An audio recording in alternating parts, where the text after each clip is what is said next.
pledge allegiance to the flag of the United States of America and to the republic for which it stands, one nation, under God, indivisible, with liberty and justice for all.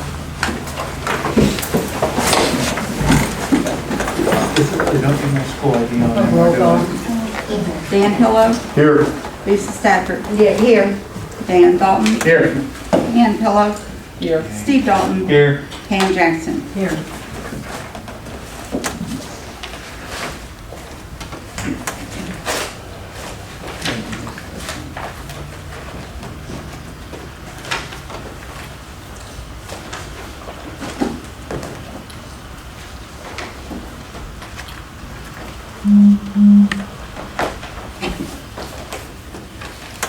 Okay, we'll go ahead and start with pledge report. You have the minutes from the last council meeting from October the 5th. I'll make a motion to accept the minutes from October. I'll second. Motion by Pam, second by Lisa Stafford. Any discussion? No discussion, we'll vote. You received pay ordinance 10D. This was for biweekly payroll that was paid on October. Margret? We have to vote on the minutes first, don't we? I'm sorry. We do. I'm sorry. It's all We right. do. Thank you. And I was just letting you go, I'm sorry. We she's didn't on a get roll. started. Dan Pillow. Yay. You're voting on the minutes, by the way. Lisa Stafford. Yay. Dan Dalton. Ann Pillow. Yay. Steve Dalton. Yay. Pam Jackson. Yay. All right. So now we have pay ordinance 10D. This is for biweekly payroll that was paid on October the 9th. And the amount from the general fund was $2,587.12. And from the water fund, $430.02 for a combined total of $13,722. Make a motion to accept 10D 2020. Second. Motion by Pam Jackson. Is it D or B? D. D. Thank you. And dog. All right, I'll go. Any further discussion? No discussion, we'll vote. Dan Pillow. Yay. Lisa Stafford. Yay. Dan Dalton. Yay. Ann Pillow. Yay. Steve Dalton. Yay. Pam Jackson. Yay.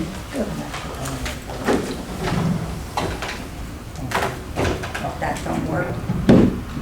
Okay, then you have 10E 2020, and this was for monthly salaries, all dispersed from the general fund, $7,615.09.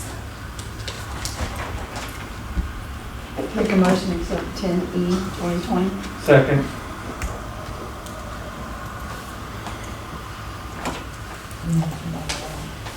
It was Pam and Steve. That's what I thought. Motion by Pam, second by Steve. Any discussion?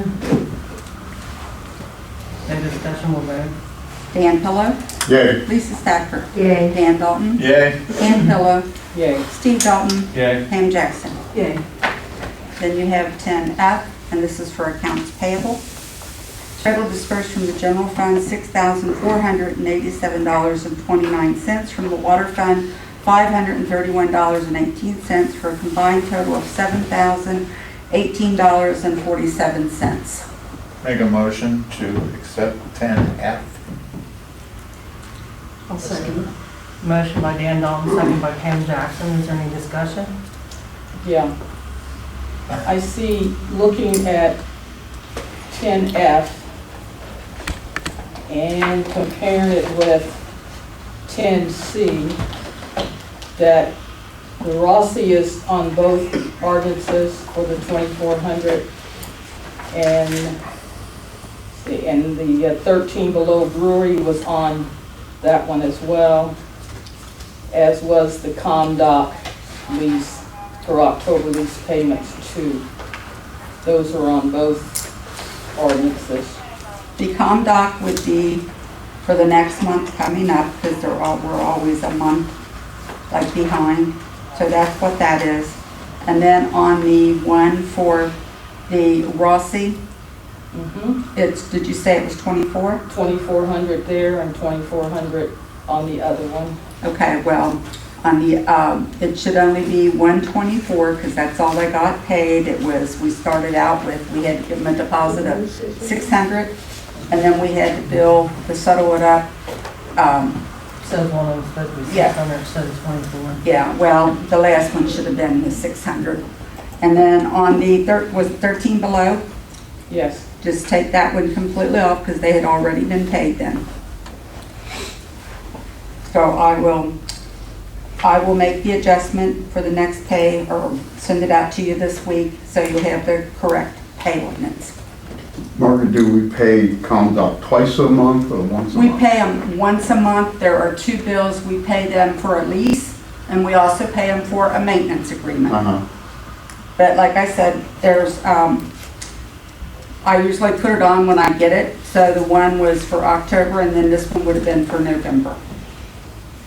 Okay. Because they both had October on them, so. Well, it's my mistake.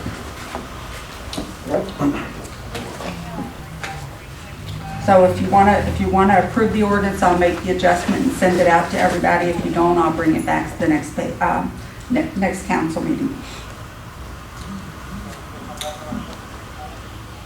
You need me to amend the motion, or? No, the motion Whatever wasn't you want really to do, carried through, so let you us can't know. amend it. You can let it stand, okay. And then she'll just make the adjustments. That's Any further discussion? No discussion, will vote. Dan Pillow, Yay. Lisa Stafford, Yay. Dan Dalton, Yay. Ann Pillow, Yay. Steve Dalton, Yay. Pam Jackson. Yay. And I will send that to you later this week. Then you may not have received this by email, because sometimes when I get it emailed up to me, it's from the scanner. But I tried to put it in front of everybody's seat tonight. It's the minutes from the September the 14th Water Board meeting, the special meeting that you voted on the last time, the 29th, which was their pay ordinance for their pay increase. And then their August collection, which was collected in September, and their September pay ordinance, which was voted on October the 12th, and then a copy of the letter that they sent out to their residents, telling them about the online payments. And if you just want to hold that and vote on it the next time, that's fine with me.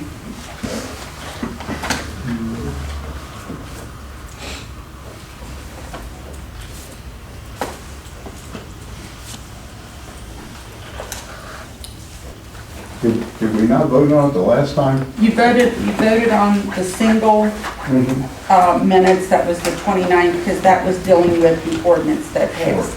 But this was all the minute items from their last Monday meeting on the 12th. Oh, we didn't get the minutes from that last one we voted on. Remember, it was just that. It was just the minutes, and you didn't have the ordinance, because the ordinance was from the time before. Yeah, we have them now, though, right? I make a motion that the minutes be approved. Second. Motion by Dan Pillow, second by Steve Dalton. Any discussion? No discussion, will vote. Dan Pillow, Yay. Lisa Stafford, Yay. Dan Dalton, Yay. Ann Pillow, Yay. Steve Dalton, Yay. Pam Jackson. Yay. Then in front of you this evening, when you come in, you receive the Addyston Mayor's Monthly Court Report. This is as of October the 16th, 2020. Total amount to the city is $5,094. Sent into the state revenue fund is $1,275.50. Other revenue from court costs, indigent driver treatment fund, miscellaneous fund total is revenue was $6,441. But the village fund actually is $5,094. I make a motion we accept the mayor's report. I'll second. Motion by Dan Pillow, second by Pam Jackson. Are there any discussion? There's just one thing I want to point out to council, what you have stapled to it here is something that's requested by the auditor. So I made sure that she's printing this off and attaching it to it now as well. If any of you would like copies of this from, say, January to now, just let me know, and I can have her put those in your box, and I'll also have her print them off for your records as well. What is this report telling us? It's telling you where the money's coming into the mayor's court, where it's coming from, and how much and from whom. So it's supposed to The match up daily with cash your- control thing, right? Yeah. I just wanted to let you guys know what that was, So that's gonna be on this from now on. on this from now on. Okay. Yes, that's good. So that's one thing that we've corrected in our auditor issue. Any other discussions from anyone? No discussion, we'll vote. Dan Pillow, Yay. Mrs. Stafford, Yay. Dan Dalton, Yay. Ann Pillow, Yay. Steve Dalton, Yay. Pam Jackson. Yay. I received from the auditor the tax levy revenue money for the taxes, money anticipated for 2021. This is just part of what is put together for the annual budget. This is just the levy monies telling us what they anticipate the revenues will be.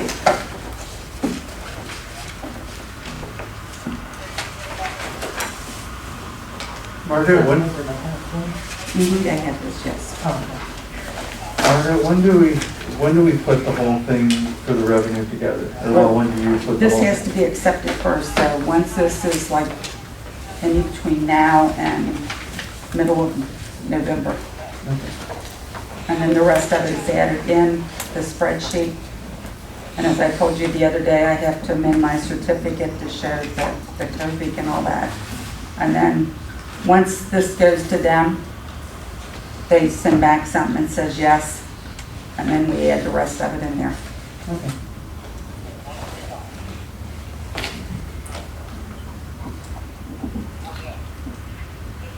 But I need to know if you're accepting their tax rates or not. Make a motion to accept the Hamilton County tax rates. That's the right way to say it. I'll second. Motion by Steve, Ball, second by Pam. Is there any discussion? I'm sorry. I'm not sure what that is. The tax rate? We pass this every year. This they tell us Oh, yeah, but what do we our not? tax rate is, and then from that then we put together the rest of the budget, which is mayor's court, income tax, all those things. Yeah, but do we know what the rate is, or do we? You got a copy of And it. it's in her It's- email she gave us. It's the Yeah. auditor's letterhead. It says what the levy is and what our estimated revenue Okay. is from that. Thanks. Like on the general fund, the tax levy is 4.9%, and that's inside Mhm. tax millage. Supposed to generate $79,922. The water is a 1 mil, and it's $9,157. No, I'm fine, Margaret. You don't have to go through the Okay. whole thing. I'm good. Thank you. Uh-huh. Any other discussion? No discussion, we'll vote. Dan Pillow, Yay. Lisa Stafford, Yay. Dan Dalton, Yay. Ann Pillow, Yay. Steve Dalton, Yeah. Pam Jackson. Yeah.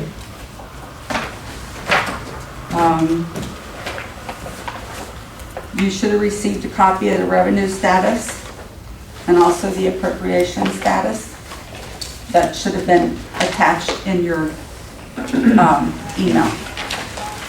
And I think that's all I have. All right, thank you, Margaret. Treasurer's not here. Did anybody hear from the treasurer? She actually texted me and said she was home all day with a headache and she wouldn't be here. Okay, that's been good to know. Council, what's your pleasure with that? Was she at her last meeting? I don't Yes. recall. I think she was. She She was, gave she the gave the Because I report. thought the treasurer only had to report to us once a month anyway. Unless we For the pay change. she's getting, it should be twice. I actually have told her in the past that she needs to tell you, Yeah, that'd be good. not me.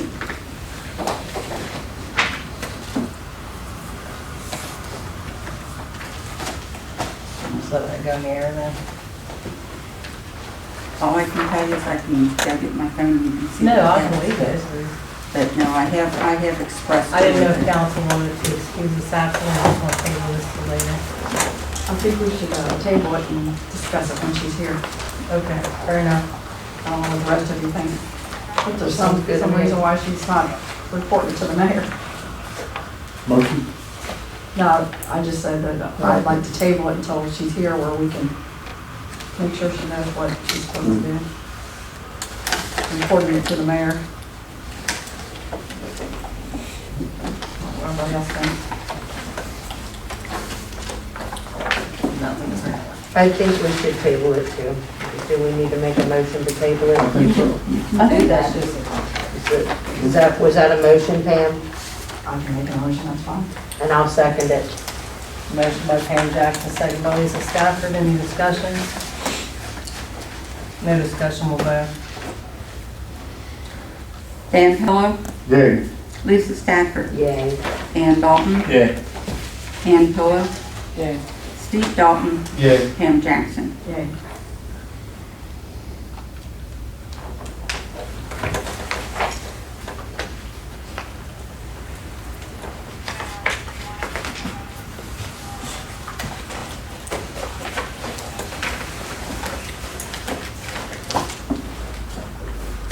Mayor, while we have a pause, is this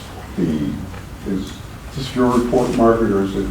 That's the report that she gave last Okay. month. That was the July report, I believe. Okay.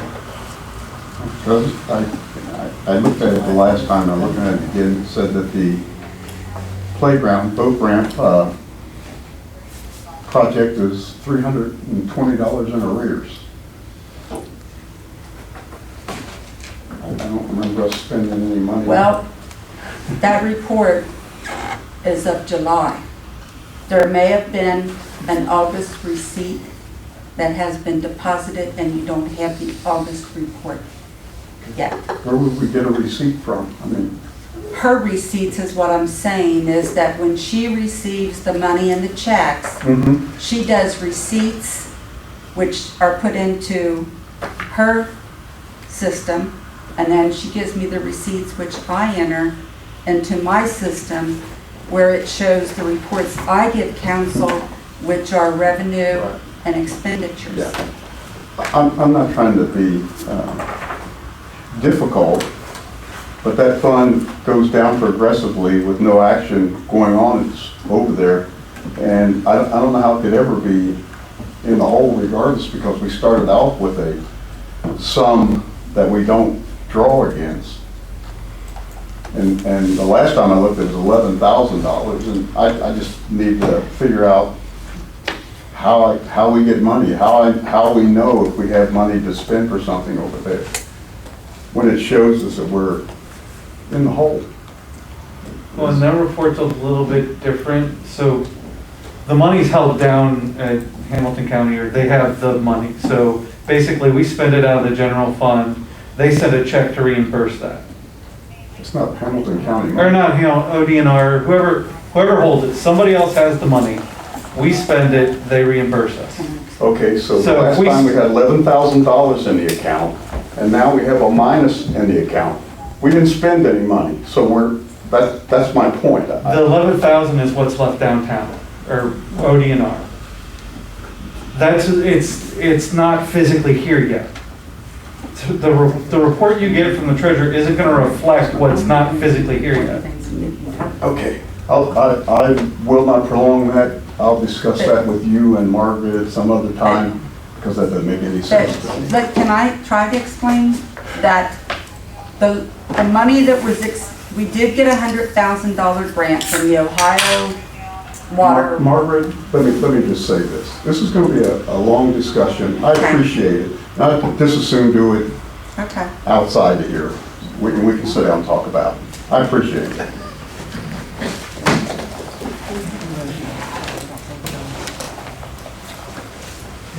What? What was the motion on the floor? That was just discussion, correct? It was, no, it was just No, discussion. The last no. motion was to table the, excusing the treasurer. Correct. I just interrupted, I'm sorry. No, that's, I just didn't know if that was a discussion or a motion of some sort. But, I don't know what else is going. No, I'm done are with you my done? part. Okay, thank you. Oh. Appreciate that. Mhm.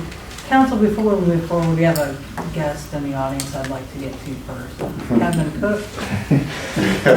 I just wanted to stop by again. I don't have a whole lot of updates on the school. I just want to make sure I'm here every couple of months or something, so if you guys have any questions about what's going on at Three Rivers, I can answer those questions for you. What's on our plate right now, unfortunately, is mainly the corona, the COVID-19. In fact, I'm leaving here to go back to school to make more phone calls to parents if their kids are quarantined for the rest of this week. They don't like getting those phone calls, unfortunately, and I don't like making them. But we're trying to do the best we can. We talk to the Board of Health, obviously, pretty much every day, try to keep our kids safe, our families safe, community safe. That's where we're at right now. We just got done with our MAP testing, which is the measure of academic progress. It's something we do now at Christmas and at the end of the year so we can kind of measure our growth of our students. But other than those two things, that's the majority of our time at school right now, unfortunately. But if there's ever anything that you guys have questions and you want to let Ms. Mayor know, she can get to me through email. We can discuss it. I can bring it to the next meeting or whatnot, and we can go from there. So feel free at any time to reach out to me, okay, and let me know. So I appreciate you guys having me. I hate to just run, but I am going to go back and make phone calls before it's too late for families. So Thanks for coming. thank you for having me, and I greatly appreciate it, okay? One thing before you go, I my condolences that we were going to be in the playoffs. Unfortunately, and then the whole team gets quarantined, so. Yeah. It was against Wyoming, so I don't know if maybe it's. Yeah, that's what it I know, was. we didn't get beat by Wyoming, we didn't lose a game in the playoffs this year, so I guess that's a good thing, so. All right, thanks very much, guys, have a good Thanks evening. for coming.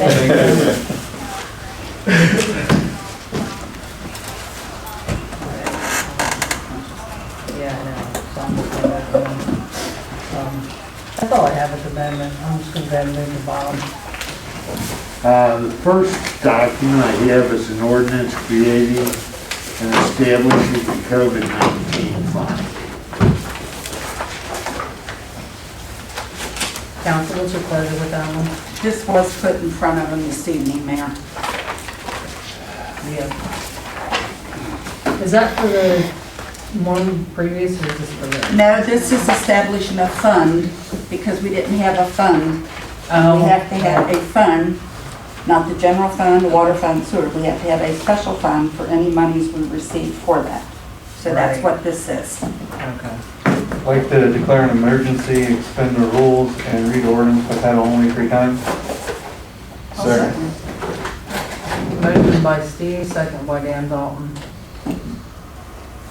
Any discussion? No discussion, we'll vote. Dan Pillow, Yay. Lisa Stafford, Yay. Dan Dalton, Yay. Ann Pillow, Yay. Steve Dalton, Yay. Pam Jackson. Yay. First reading, an ordinance creating and establishing the COVID-19 fund. Second reading, an ordinance creating and establishing the COVID-19 fund. Third reading, an ordinance creating and establishing the COVID-19 fund. I move to adopt the ordinance as read. Second. Motion by Lisa Stafford, second by Steve Dalton. Any discussion? No discussion, we'll vote. Dan Pillow, Yay. Steve, oh, I'm sorry. Lisa Stafford. Dan Pillow, Lisa Stafford, Yay. Dan Dalton, Yay. Ann Pillow, Yay. Steve Dalton, Yay. Pam Jackson. Yay. And I'm sorry I don't have my book down here to give you the number. I will email you the number so everybody has the correct number. Next item I have is an ordinance adopting the International Property Maintenance Code 2018 as amended herein as the Addyston Property Maintenance Code and providing additional amendments and penalties. And on this ordinance, I would direct your attention to item These are ones you sent today. it's on page 3, section 302.8, where they define motor vehicles under this section in the International Property Maintenance Code. It's been amended to include trailers, and that addresses trailers that are detached trailers, any type of trailers.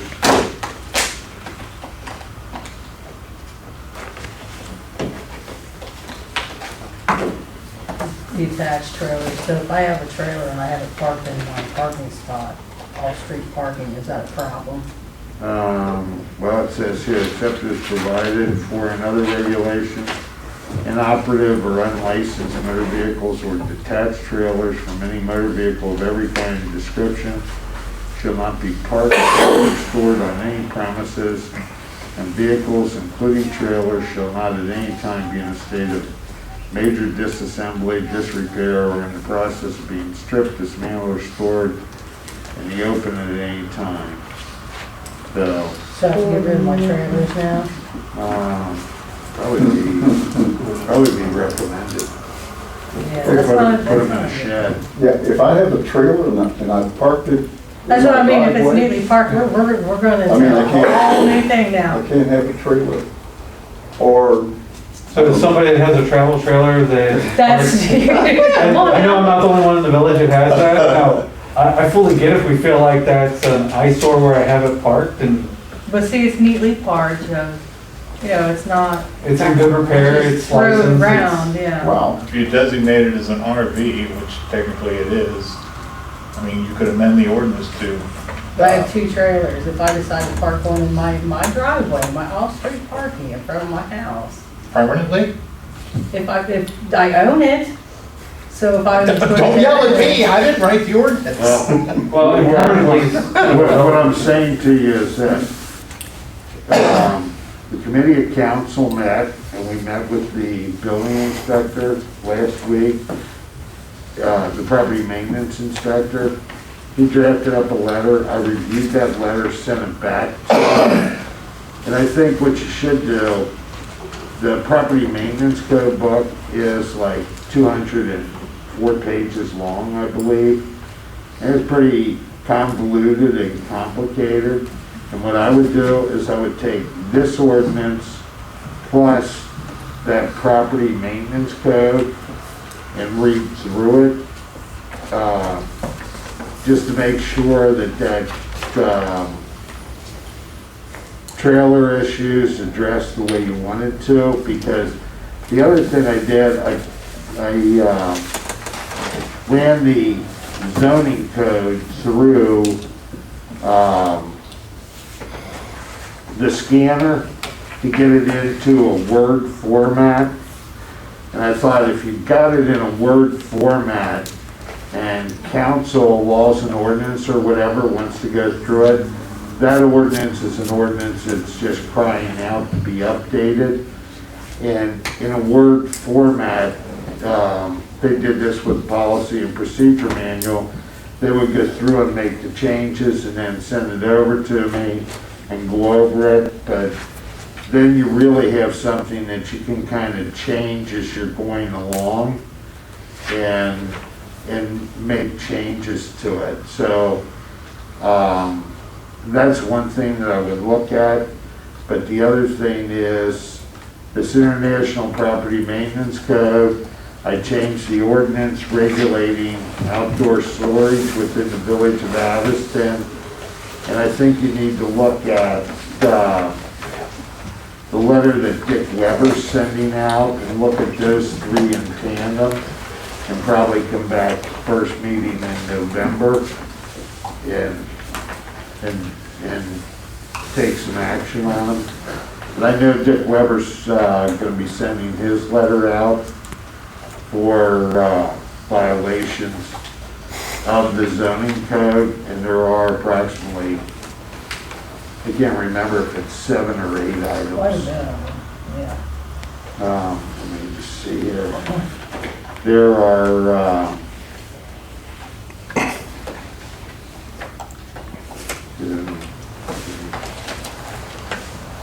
there are 8 different violations of the Addyston zoning code that, thank you. There are 8 different violations of the Addyston zoning code that were addressed. And so, it's up to council, but when you raise these issues,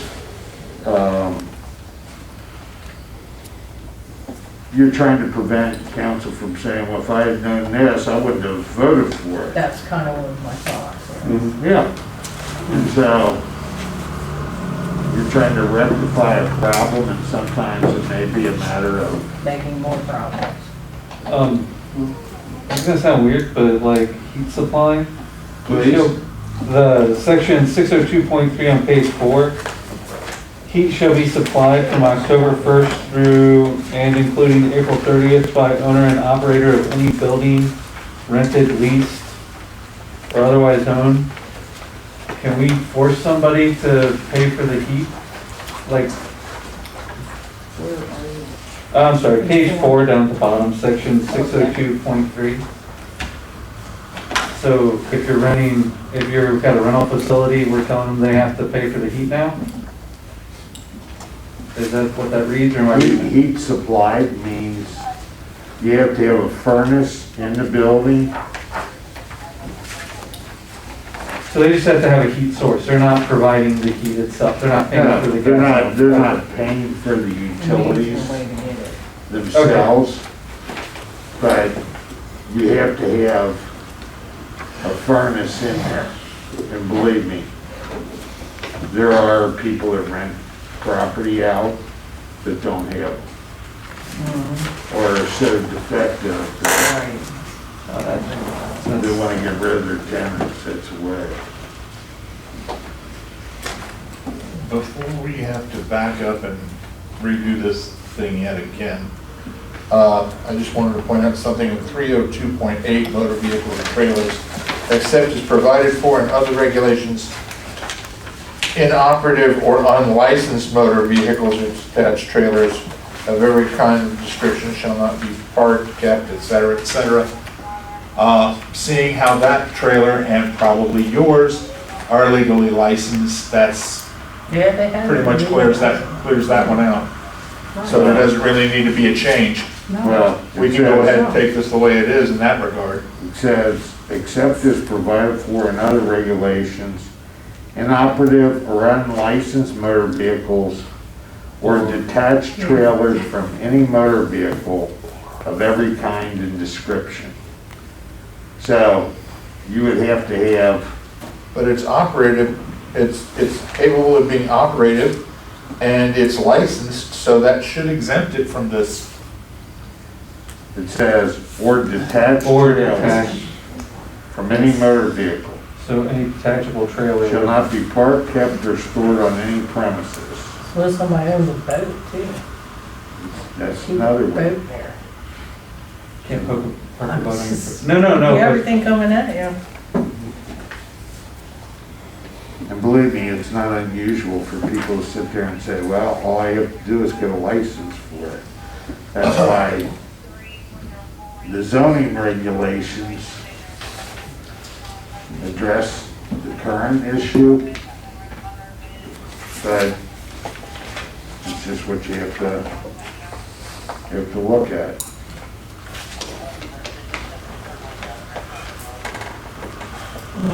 The one up above that one on weeds, that first line is supposed to be that. It says that, but it's still there.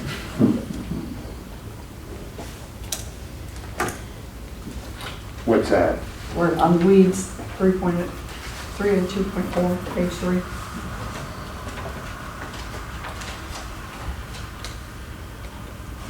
And above that, the thing that says insert. So we never had Well, there's, that your grass can't be. that's a new section. Oh, okay. That's why Yes, I'm saying, there's been separate ordinances on this. Okay. if you look through it, Okay. That's not necessary. Well, I thought this was going through as an ordinance and that sort of stuff was not supposed to be in there, but well, you're inserting this section. Okay, 112.4. So even if that's on another ordinance, that ordinance either, this one supersedes the one previous. Right, this section's going in. There's no 112.4 in the International Property Maintenance Code. This just deals with that in terms of stop work order. And the weeds, that's another one. All these that are in this ordinance expand or make the penalties,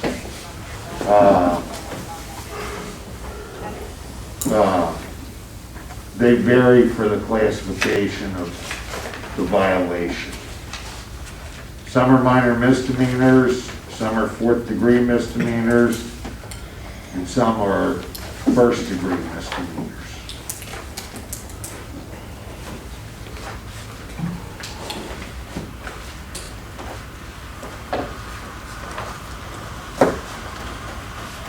So that's why I'm saying I would read that over in conjunction. If you want me to come over in the next 2 weeks, I'll come over and meet with whatever committee you have and go through it. Just to be clear, we've already got the information we need to be able to take care of the nightmare across the street. I mean, they went ahead and did the zoning. That Yeah. zoning letter wouldn't have to have that passed, would it? No, no. there's enough in the zoning letter to address it. The zoning ordinance, everybody should have received a copy of that in Word. That needs to be worked on as far as the penalties and the fees that are contained in that document. It's all out there. And it is being worked on. I mean, I know that, he's getting with Dick, Dick's getting with, I always forget his name. The other one. Don Mercer. Don Mercer, yeah. Yeah, They're working on penalties and then gonna kind of to make it like everyone else. Because, I mean, we don't, I heard what you said in the meeting, like the other two also did, but we don't really know what the penalties should be and what's fair, so. Yeah.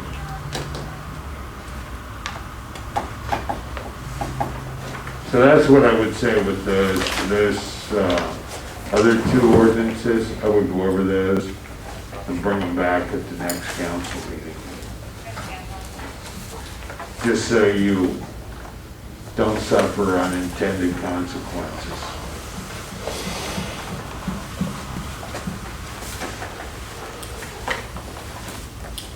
But I know there's no way we're gonna make everybody happy with the storage of trailers and boats. We went through this, I don't know how many years ago it was, but I thought we had something where it had to be parked on, it couldn't be like a makeshift drive, it had to be on like concrete or, Like, yeah, something to that effect.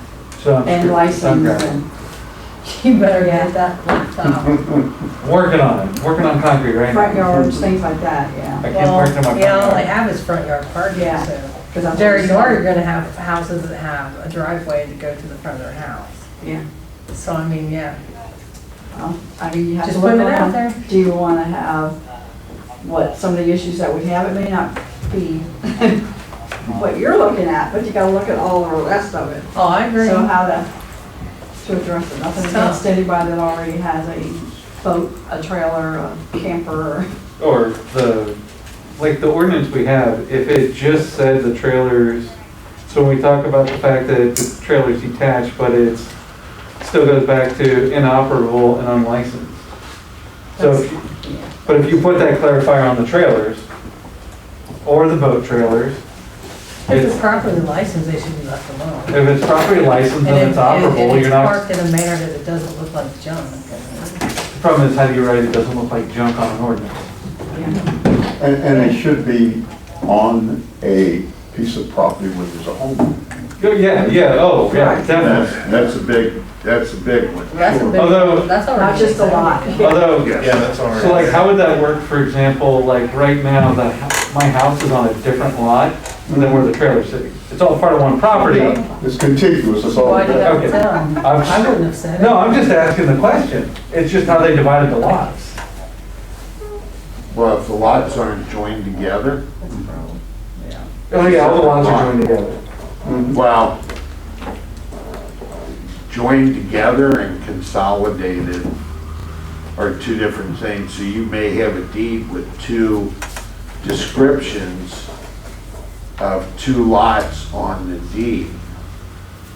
But you have your trailer parked on a lot that doesn't have a principal permitted use. So you're like that trailer across the street. Steve, your two lots were consolidated by the state and the lot where the, No, I know, but Okay. I'm also asking the theoretical question, because if you look at how the properties are divided in the village, sometimes people own multiple lots that are all adjoining, that they treat as one property. I wouldn't want to mess with them. It's not their fault that the village, not the village, but when all the plots were drawn up, you know, if it's still adjoining the property that has the house, I don't see what the issue is personally. I don't either. If you pass a law that says that, you're in good shape. Just gotta write all that says that. Yeah. That's what the legislative authority is for.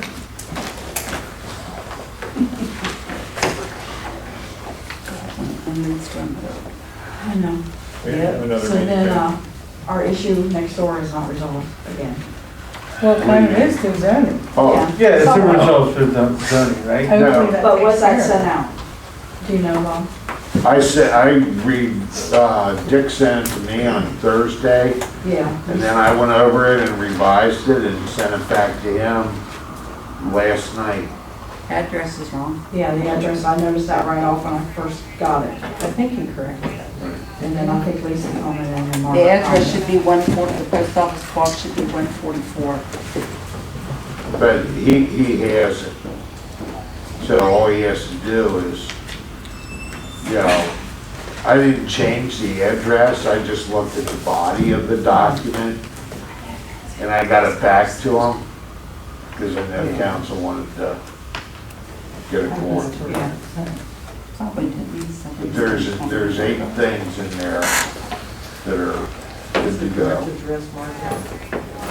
You can add that in. You're going to say somewhere in the next meeting. You can have that. So what, on this, since there's so many questions, I'd like to set a laws and contracts meeting, and if everybody on council that has whatever discrepancies or things they want to be talked about, please do, like we asked before, we'll do it again. Sorry about that. It's all right, but we're not gonna make everybody happy, I know that. No, It's impossible. You'll let me know I that. gotta live next door and have. Yeah, but I mean, it really is, I remember hashing this before. And we have what we have. Well, hopefully the zoning letter that's sent out takes care of it. One thumb. We have many others if you drive through. On, so, All right, so, also, we'll set it up and I'll let you know. I'll get with the committee so we can later. If everybody else wants to move on.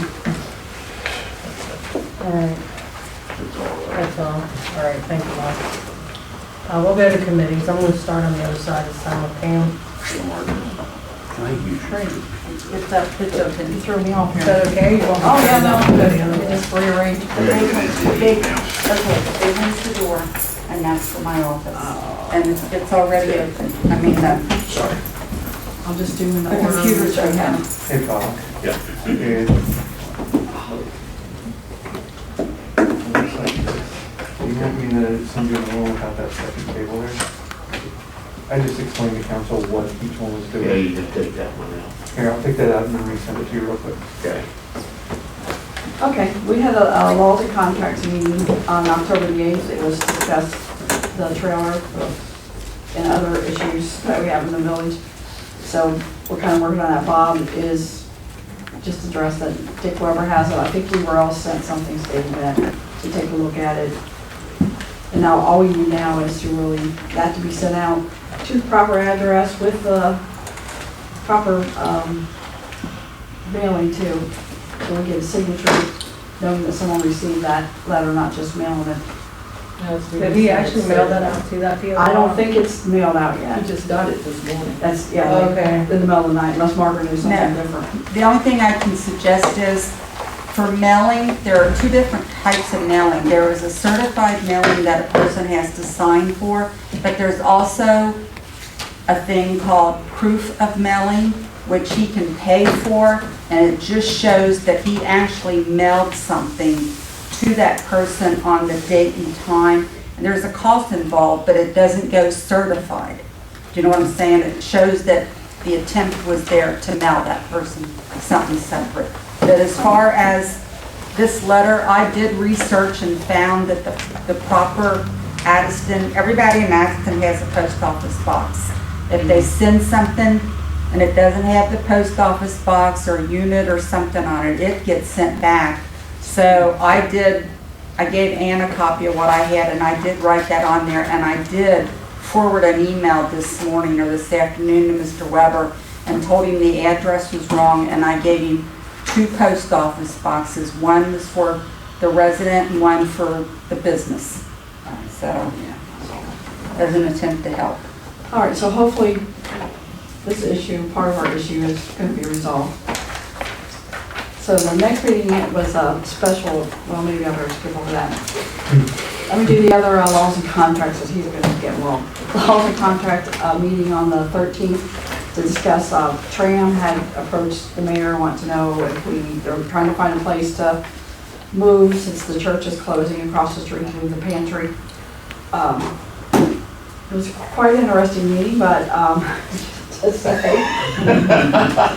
But the committee kind of had concerns about really how our building is really set up over there. You know, not just thinking just tram. It's not like really handicap accessible. I mean, you know, you got the front steps, you got the steps in the back. If you've ever been in there, it's quite a walk down and jumble. And to have what they told us, that there are 600 families from Addyston approximately a year that go there, 400 from Cleves, 200 from North Bend, that they more the service. So we thought that was a lot of people in and out that building the way it is. But they had a recommendation, her name, but one of the representatives was Chris Fay. She has something, I guess she's in charge of that tram program, that they would put a door on the side where we have like our parking area at their expense. They also wanted it, they would suggest that they would put a meter in to meter how much electric, because they use quite a bit. They have several freezers, refrigerators, because they do have perishable foods, and I just don't think that that one bag is big enough for their needs. I mean, they seem to think it is, but that's awfully small. And then the other concerns that we had is that the firehouse does need some updates. I mean, it's not updated like changing how it looks, but it needs cleaned up more. It's painting and needs some TLC over there.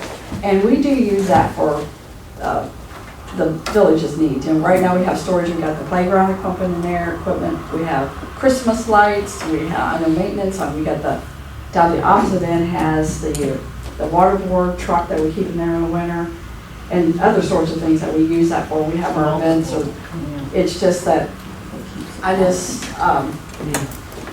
the committee just recommends that not renting the firehouse, that, you know, because we have needs in the village. It is just not something feasible that we want to do at this time.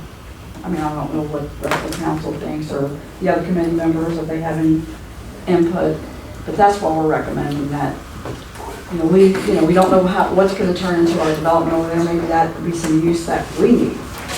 I just wouldn't want to rent that out.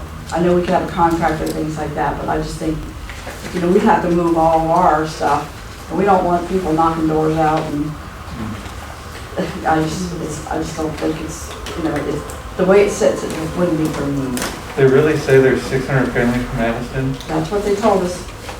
Here, and your population is 999. And they can come, twice Once a month. They come once a once month. a month. So there were 600 from Addyston, 400 from Cleves, and 300 from North Bend. There was a total of 700 beside the Addyston 600. I think that meant how many times they gave out food, not actually How many families. families? Well, yeah, somebody shows up once a month. Right, that's what they said, yeah. So, So if we say no, did they say what they're looking for next? No, they just wanted to know right away, and I did let her know that, we were meeting tonight and we would discuss this, and I, myself personally, or someone else in the village would contact them and let them know.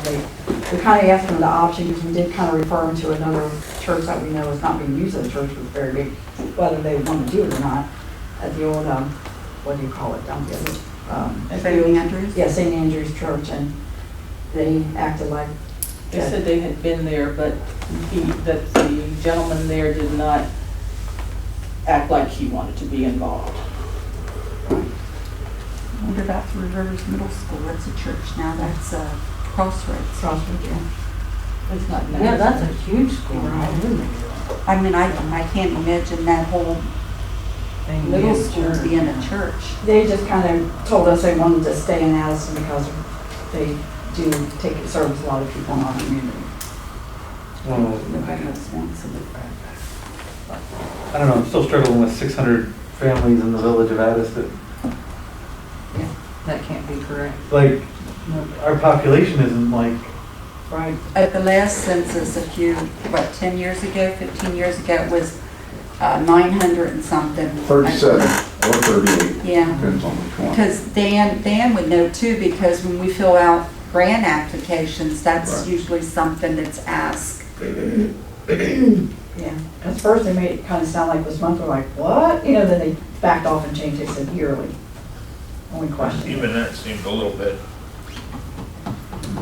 excessive. So it's council's pleasure on what we want to do there, but I do want to reach out to let them know as soon as possible so they can move on to other avenues if this is not something that the village wants to do.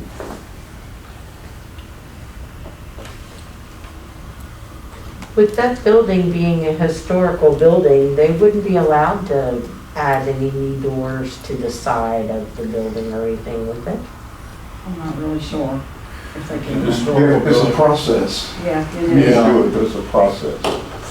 And it's not a quick process. No. Really, it's nothing we do. I'm sure it's an expensive process too. Yeah, you just gotta go through the historical society. Yeah, we know that, being used, I know that they say they use it twice a week, but there's someone in the church every day. So it would be used more than what they're saying as far as in and out people, so and is it possible to secure the other bay? that was my issue too. Is the security of the other parts of the building where we have things, because people roam. And I will say that, I'll go on record to say, over the church, there was problems where they had to lock the restrooms because they were left messes, they were going up into the church area. That had a lock. That's what it means. There's other issues more than one. And there they did pay rent, but they didn't pay utilities. They did tell us that they would pay utilities us. But we never talked about the cost or anything as far as what we would charge them to stay there if we did decide to do this. Is this something that's worth to ask the Addyston public what they would want? Like, I know there have been times where like we've opened things up to see if anybody wants to come and have their, like, if there are 600 families that depend on this, I would imagine that they're gonna be down. What I don't wanna do is if we actually have families that really need this, and this is how they're gonna get to it and they can't get to wherever it moves to, I don't wanna hurt our own people. No, I don't think it's 600 families. They definitely do not have as many walkers as they state. Yeah, there's Nowhere not- near No. the walkers that they state. And if, They usually drive, even if they're coming from Second or First Street, they drive down here. Because they don't want to carry the stuff back. I get that, I wouldn't want to carry it back either. But the name, TRAM, is Three Rivers Area Ministries. It's everything. It's all the churches in Three Rivers, North Bend, Cleves, Miami Heights. It's just not, It just. doesn't They have to be didn't- here in Addyston. Addyston. No, I know it doesn't have to be. They didn't say anything about going to Cleves or North Bend, did they? No. That's what I thought. They Or think that's what I That's what remember. 600 TRAM families in the stands village for. of Addyston. That's Well, what police it's, citizens might like to have an opportunity to be able to walk the tram, wouldn't they? Sometime. It's up to you guys, council. How would you form that as a motion, that we not do it, or That's entirely up to you guys, whether you No, I mean- say I make a motion, we allow them to, or I make a motion, we do not allow them to use the firehouse for trail. That means they just have to find some other place, or you allow them. One of the two. I certainly understand what Steve is saying, and, but my own personal observations being in this area for a long time, there are very few people walk. Yeah. Very few people that walk and go back any place in Addyston with several bags of groceries. And I do think they have they're gonna be there a couple months. They're gonna allow them to stay there, I guess. Yeah, they're So through I don't really till know. November. That's kind of what they insinuated to us. And they said the church was gonna allow them to stay there to November, and they were gonna talk to them to see if they could extend it through December. I'll make a motion to not allow them to use the firehouse.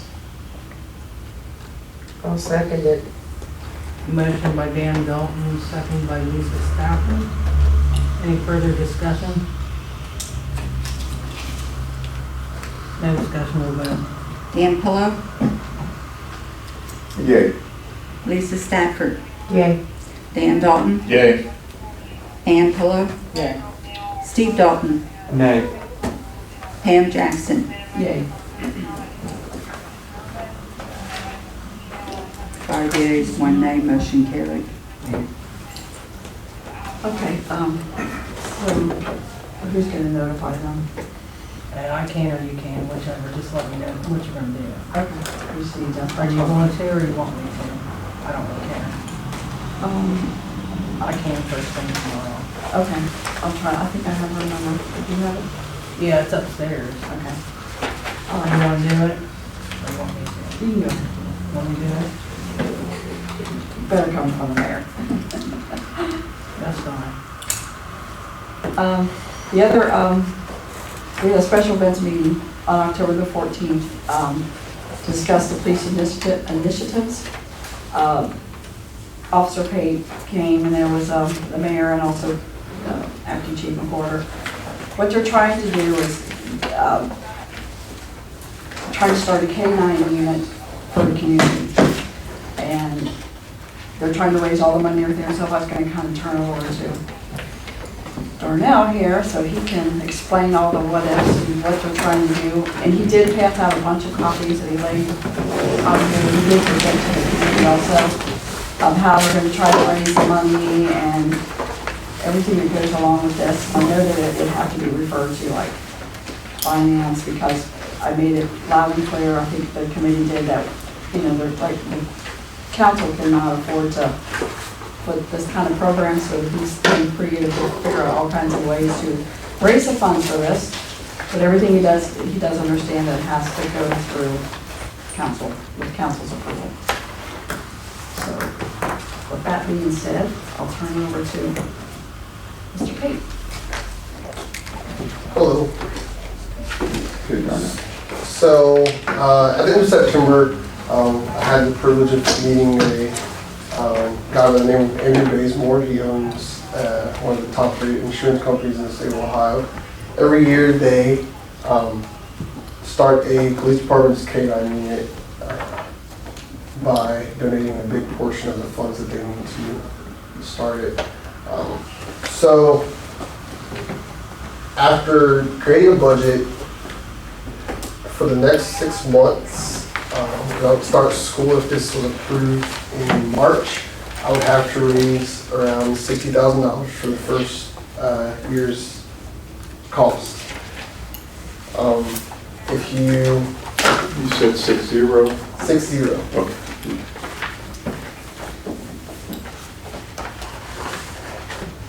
There's, at the back of the packet, there's 2 pages that has the budget.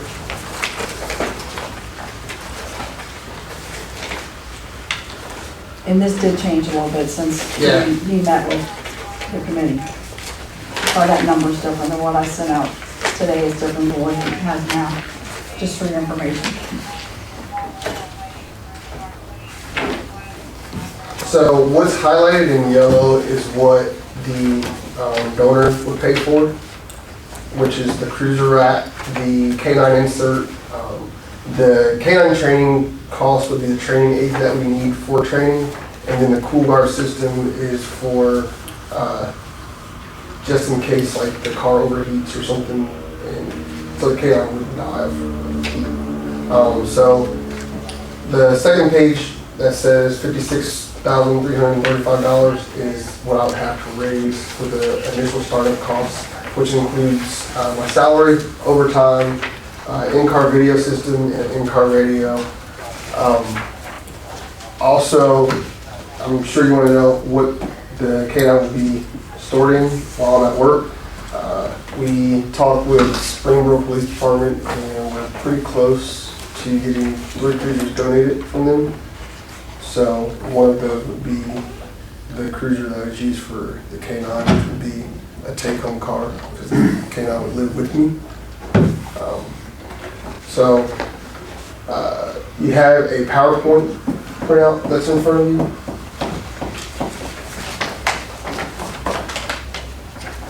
Don, you won't be able to read yours. What's that? You won't be able to read yours. Copy it too well. So why add a K9 unit in Addyston? The K9 unit would make our community and the surrounding communities a safe place to live and raise our children. It would be a quicker response time for police dogs to scenes in the communities and increase drug activities in the Three Rivers area. What can the K9 do? It can track missing persons and fleeing suspects, clear buildings for open doors on businesses, alarms, and burglaries.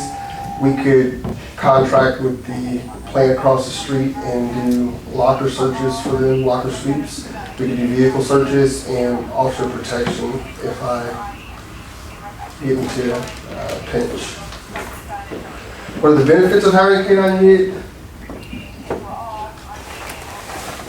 Increased officer safety, increased chances of locating missing and endangered people in a timely manner, increased rate of apprehension of criminals in our community, increased rate of getting drugs off the streets, a safer community. A K9 can clear a building in less than a quarter of the time that it would take an officer. A K9 can be deployed in potential life-threatening situations, what makes it safer for the officer. Why is it important? Again, most drug arrests are a result of searches incident to arrest. More restrictions on the ways officers can get into a vehicle to find those drugs. How does the K9 work? K9 searches around the airspace of the vehicles or objects without a warrant. If the dog alerts on an object or a vehicle, the police can search and recover the illegal items. The K9 doesn't search for drugs, only the odor of drugs.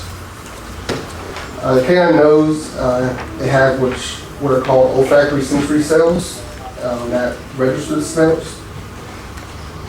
A human has around 40 million olfactory sensory cells, while a German Shepherd has 220 million, so it would help increase the chances of finding those drugs. Who will have the dog? Again, I'll have the dog, which will live with me. The dog will be with me on each of my shifts and available for call-outs when needed. Where will the dog come from? Once we get approval to start the fundraising process, we will start the process of speaking with various K9 donors who would donate the dog to the village. Training, we'll go under 10-week training that we have partnered with Ohio State Highway Patrol. Their academy is in Marysville, which I'll stay there Monday through Friday and be able to come home on weekends. The program will be funded by community partnerships and donations. We are not looking to use any village funds to fund this program. The only costs that the village would have would be gas, vehicle maintenance, and insurance. The insurance policy will not increase due to adding a K9 because K9 is treated just as an officer. Certain agreements that we will have to get with laws and contracts about, which would be me having to live within the 30-minute response time, me having 6 months from the time that I graduate the Canine Academy to find a closer home. I will work 10 to 12 hour shifts, and I will head up the canine unit under the direction of our patrol sergeant, which I will be responsible for all the canine fundraising and upkeeping. And the typical contract for a canine officer is 5 years from the date of the academy graduation. And then there's a sample of what a 10-hour schedule for me would look like if this got approved.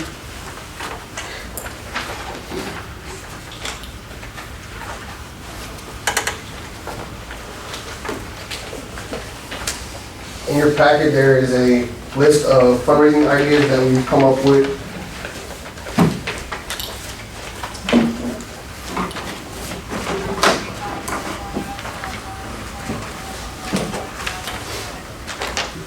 One is the police department calendar, which would be an ad calendar that we go to businesses in the area and ask them if they would like to put an ad in our calendar. And we would sell those calendars at $20 a piece. Each month would feature a different officer that works here. It's like Sergeant Pennycamp, because he has some people that likes him a lot. Just keep working on them maps. Fill the Hat Weekend, which is like the fire department does Fill the Boot Weekend. We would stand at Main and Dining to collect donations for this.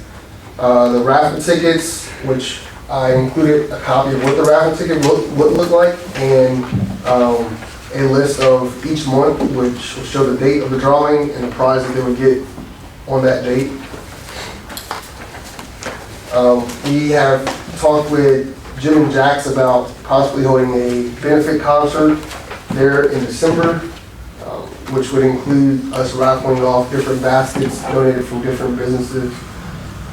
We also talked to a number of restaurants, which include Beer Market, Chick-fil-A, Raising Cane's, Buffalo Wild Wings, Chipotle, and Skyline, about having fundraising nights. Fundraising nights at each of those restaurants.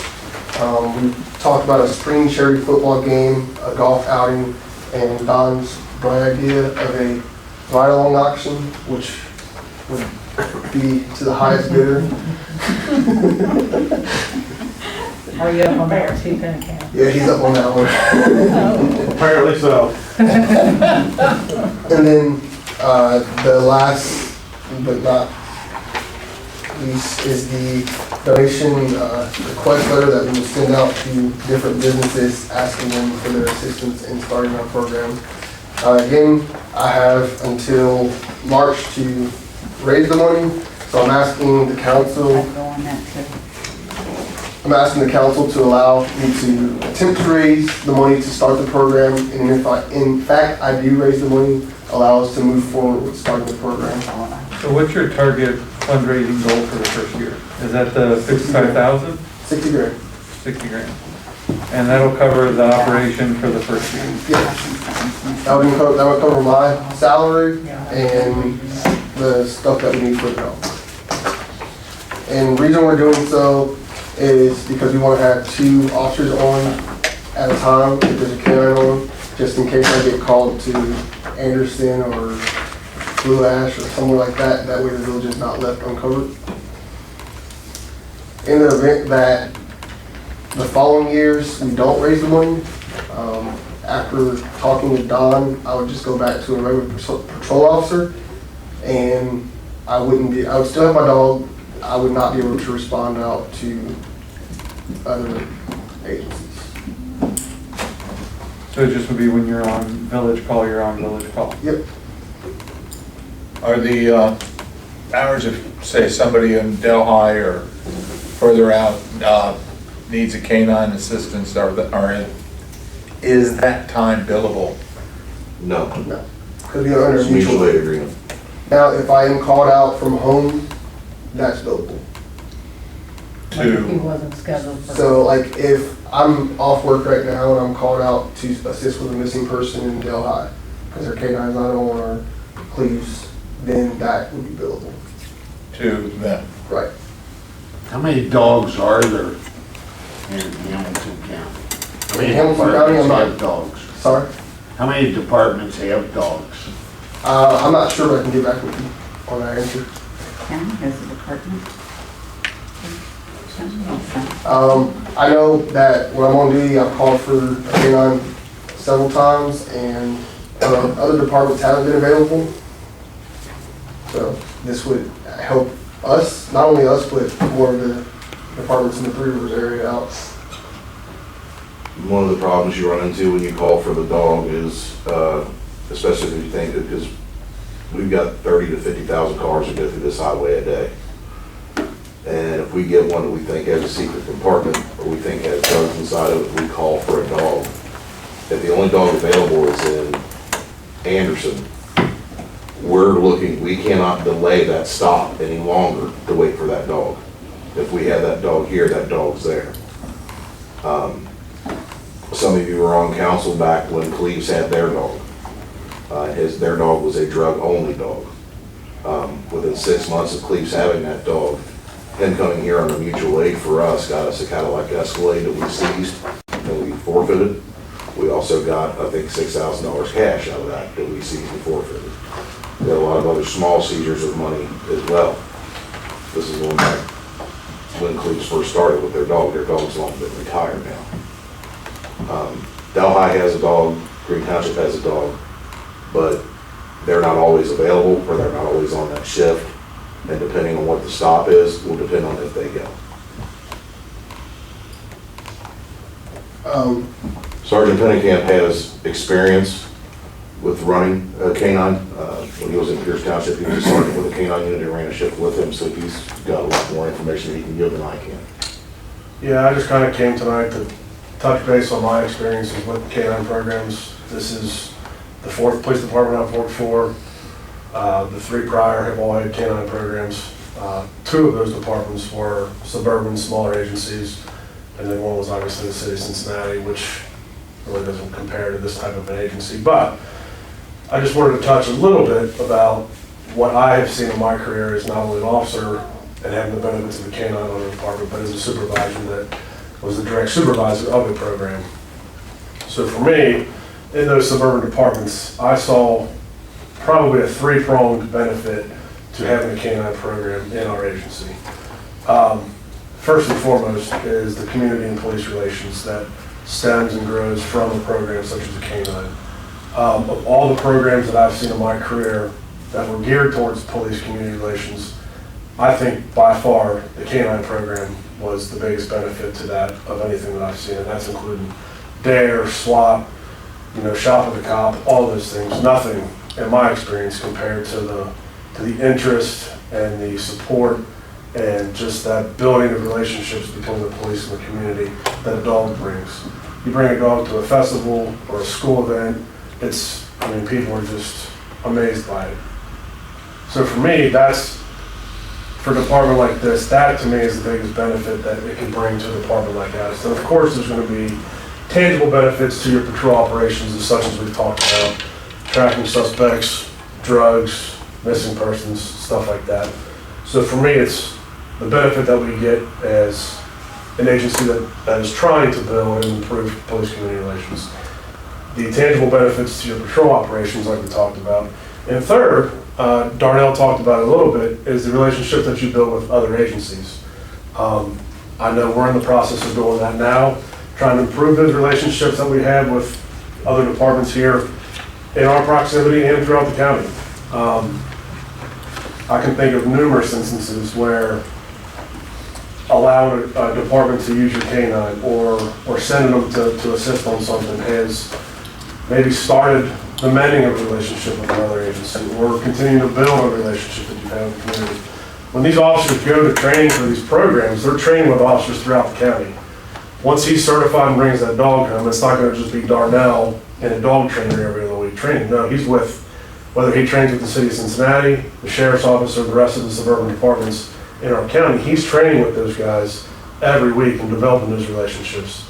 And then, like the chief said, when those departments, when their dog's not available or they're an agency that doesn't have a dog, and our dog is here, and we send it to Delhi, or we send it to Cleves, or we send it out to the county to assist, those things are remembered and they're built upon. So for me, it's just the opportunities to grow and benefit this department are almost endless.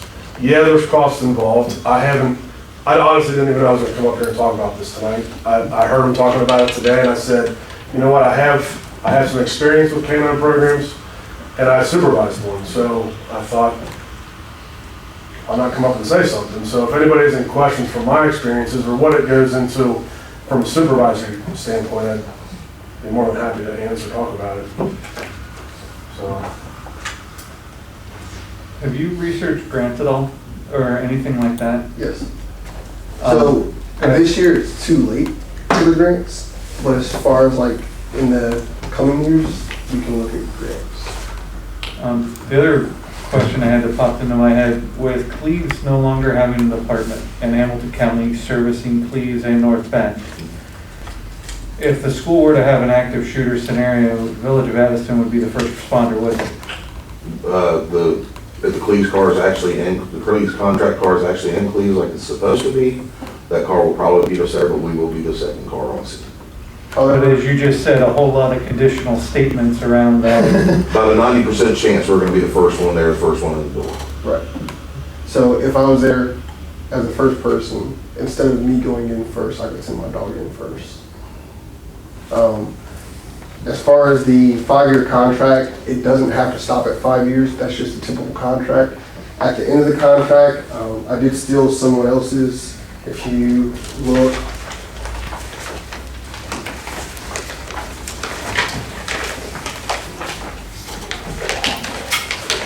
it's the agreement for transfer of ownership of the K-9s. At the end of my contract, typically what happens at departments is they allow the officer to buy the K-9 for $1, so that it would stick with the person it's been with its entire career. So, financial person now, so here's just the financial. Yep. I've been, I love your ideas, you've got a lot of energy, couple of things. Have you ever been in a major capital campaign, fundraising concept before? No. Okay, so, I've been in the Catholic school for a while, so a lot of what we do is capital fundraising. Before you ever go actually legitimately public with an idea, because the last thing we want to do is do all these cool fundraisers and maybe get the community behind it and then fail on our goal and have to shut it down. It's not good for the village, it's not good for you. So what those fundraising institutions normally do is they go to the big donors ahead of time and they have agreements where everything's kind of under the radar. And normally before they do any other fundraising, they're at 50% or more of their goal before they launch a public campaign that everybody knows. So there's kind of like a behind the scenes stage. So my concern is I don't want us to get to the point that I don't want to put the village in a bind, and I don't want to advertise something to our community and local businesses and then turn around and have to be like, yeah, you donated money for this, but we can't do it. And then we also end up with money that they've donated for a specific cause that we can't use for anything else. It creates a lot of different layers of things that we have to deal with. So my understanding was I had to ask her permission to start any type of fundraising? Right, that's So- what I was Yeah, going to do. no, I know. I know. I think what I'm trying to say is, this is a great list, but this list is maybe going to generate $10,000 to $15,000, maybe, optimistically, from what I've seen in years past, and like being in a Catholic institution who has a larger base to pull from when they do fundraising, and you're kind of trying to sell the Village of Addyston. So we're not, like I explained in the special events meeting, we're not limiting it to the Village of Addyston. No, I understand that. You're going to go to whoever wants to support it. Yeah. I get that. So I guess the main part of, like you said, the fundraising is not the actual events. It's the, like you said, sending out the letters and getting bigger donors. But like I said, I was under the impression that I had to get. No, yes.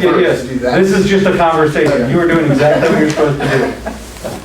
Because if you can't enter into something like this without council's Right. blessing, because we Right, still. so in order to get to that 50% before it goes out, it still has to come out before it gets to that 50%. So that's what I'm asking for permission for today. Yeah, no, I understand.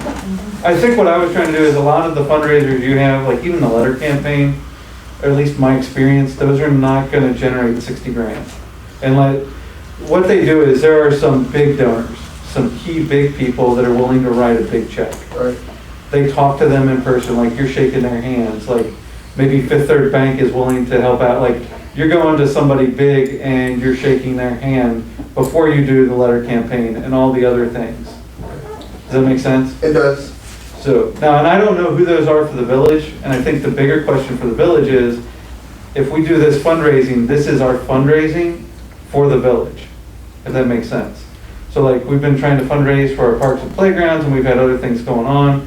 If we go down this route, I mean, we're hanging a significant part of our budget, potentially, because if you don't make your goal, council's still gonna be left with the bill, right? I mean, What bill? so if we start down this path, let's say year one you get it, but year two we have trouble fundraising, we've already started it, right? You started a program, you've got donations for the program. So that's why we went back and talked and said that instead of having 2 cars on, because that's the main cost, is having 2 cars on. That's literally the biggest cost of this. That I would just go back to a patrol officer, and we would just go back to having 1 car on. That way, it's not costing, either way I work here, so it's not like I'm gonna cost the village more. So the language would have to be in there if it didn't generate enough to, be sufficient to pay for itself, then the program would be void. And then you would obtain the dog. Right. Is that how I understand this? Or how I think we understood in our special events meeting is the dog could still work. I just wouldn't be able to respond out to different agencies unless it was like off duty or we had a second car on. Does that get us into trouble? No, basically what we could do, because there's times where they've had dogs on at other agencies and we need it, and they said that they just couldn't respond. Because Chevy runs into that sometimes, because they'll run 2 cars, one of them is canine.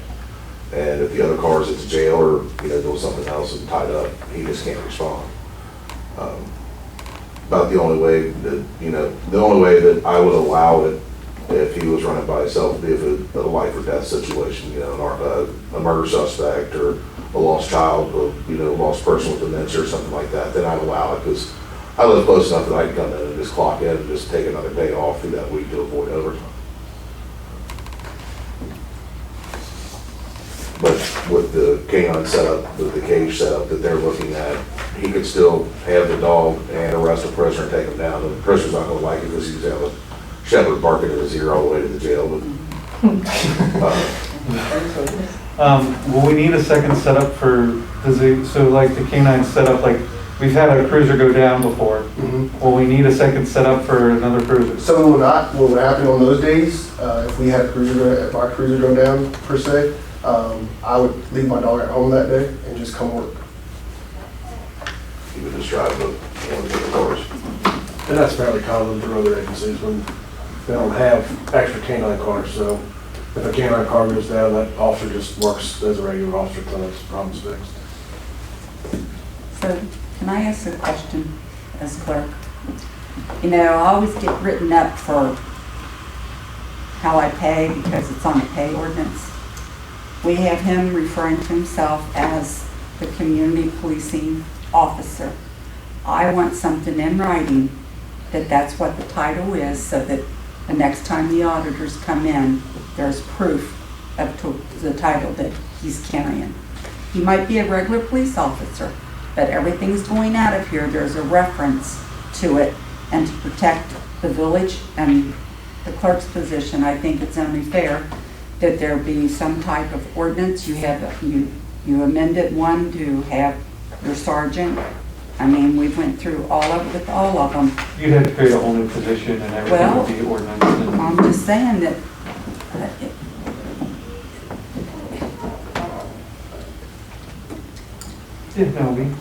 I mean, right now, stuff's going out and he's referring to himself as this officer, but you don't have any supporting evidence. You're gonna need something for the village to have.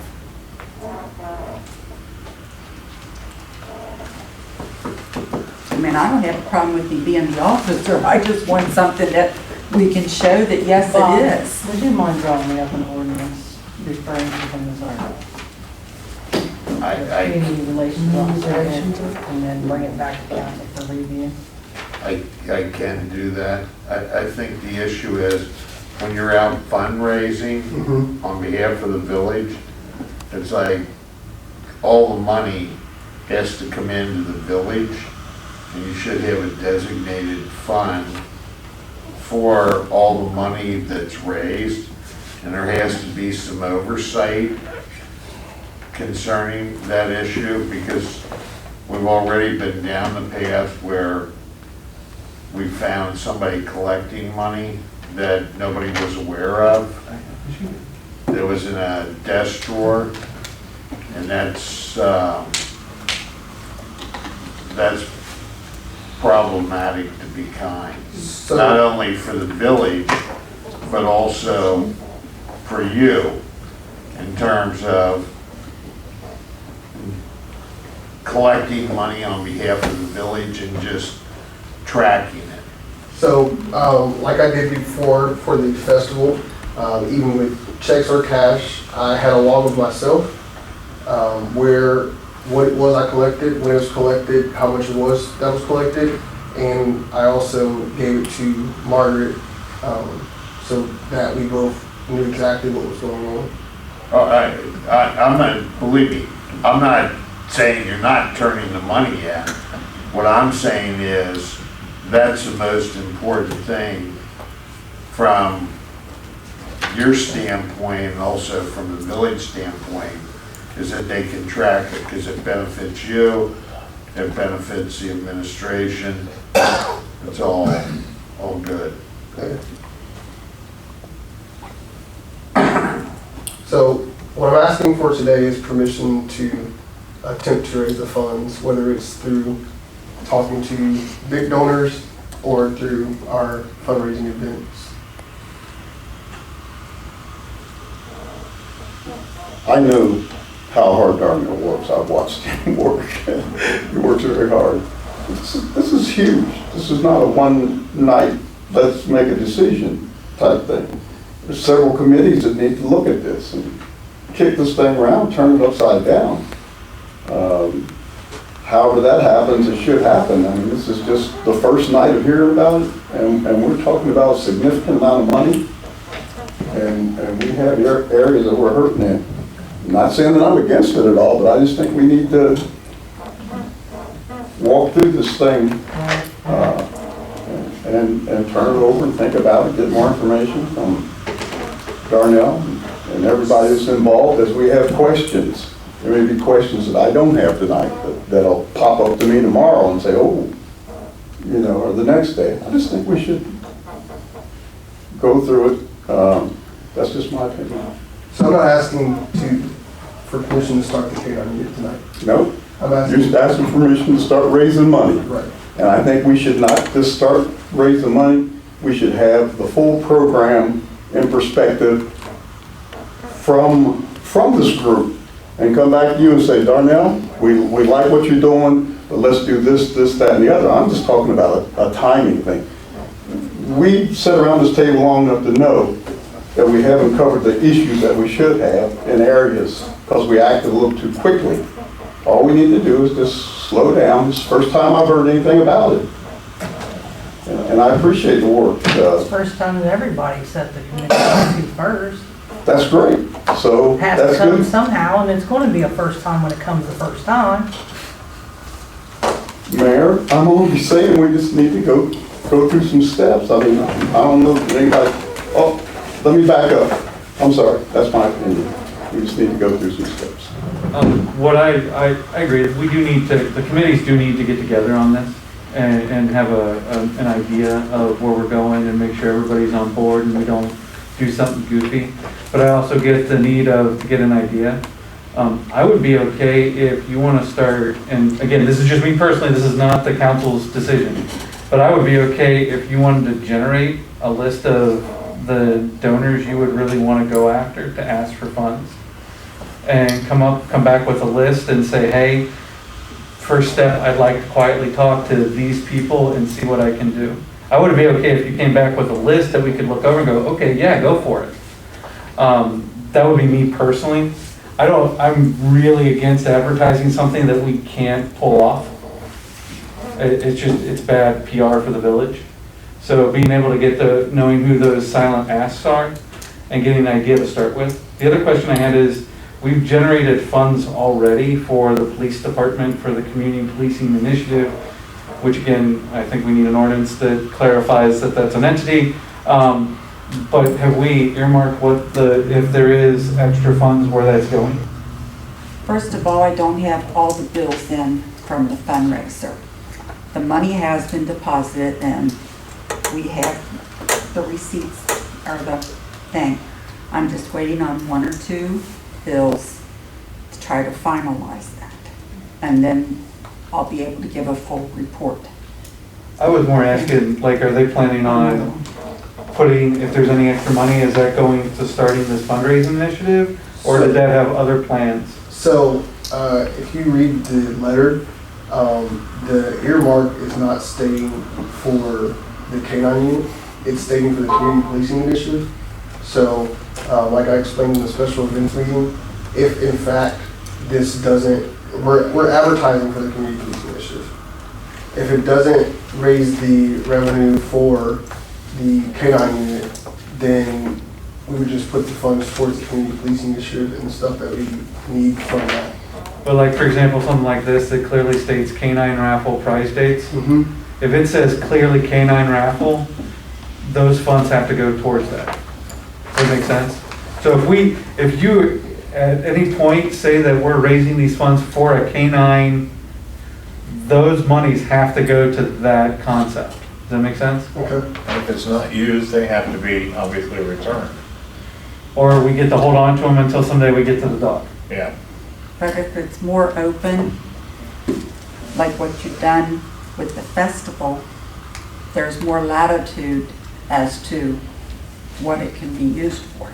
Now, when you're having conversations, it's going to the community policing initiative, and we're looking at doing things such as, does that make sense? Okay. So you can say that part of your goal is you're trying to do this. That's cool. You just can't say K-9 specific, because then we're very much pigeonholed.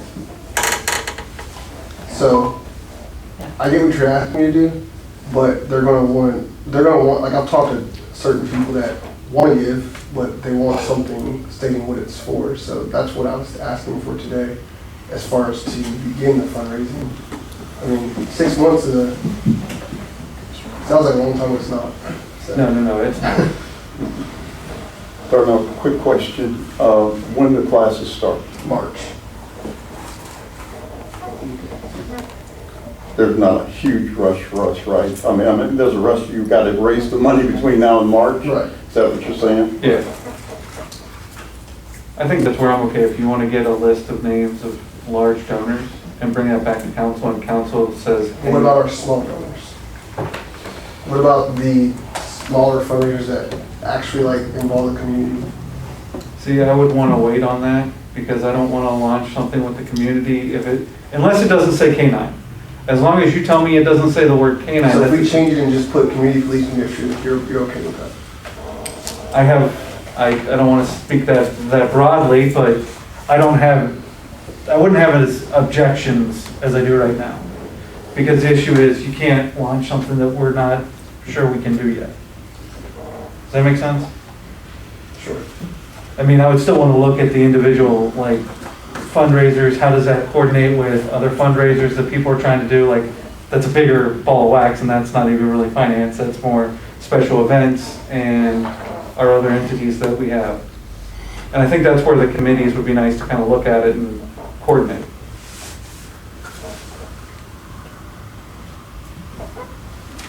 So let's go to, you had a list of, so you wanted to do a calendar, right? I'm assuming that was going to be more recent. Like, Yeah, that was going to be. give me if I could do this in the next month, what would be my fundraisers I'd want to do to get started? All the ones on paper. In the next month. In the next month? like, as far as starting, These are all each month.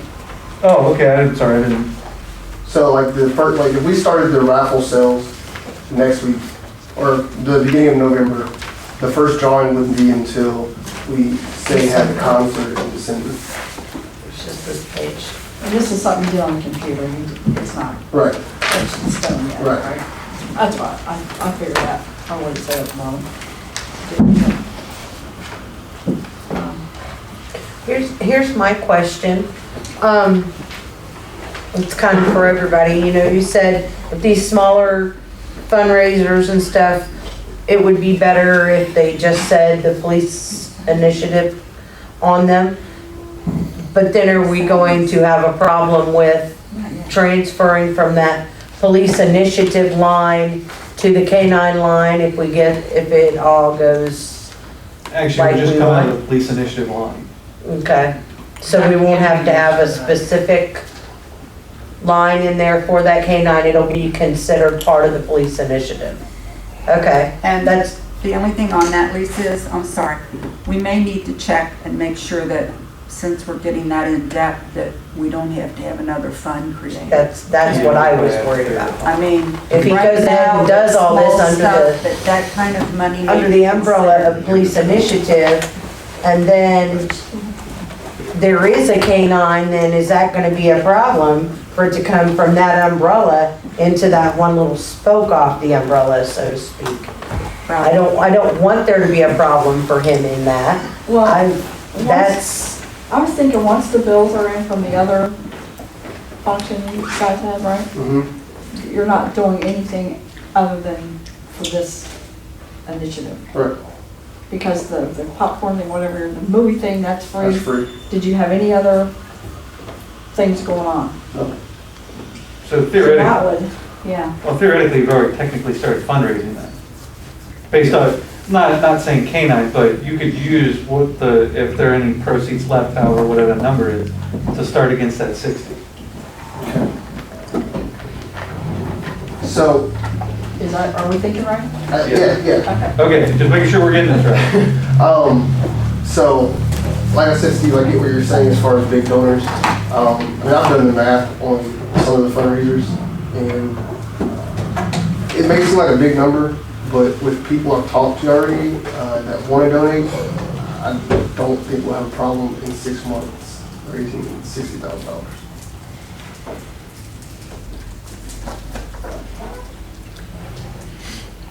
Can I ask a question?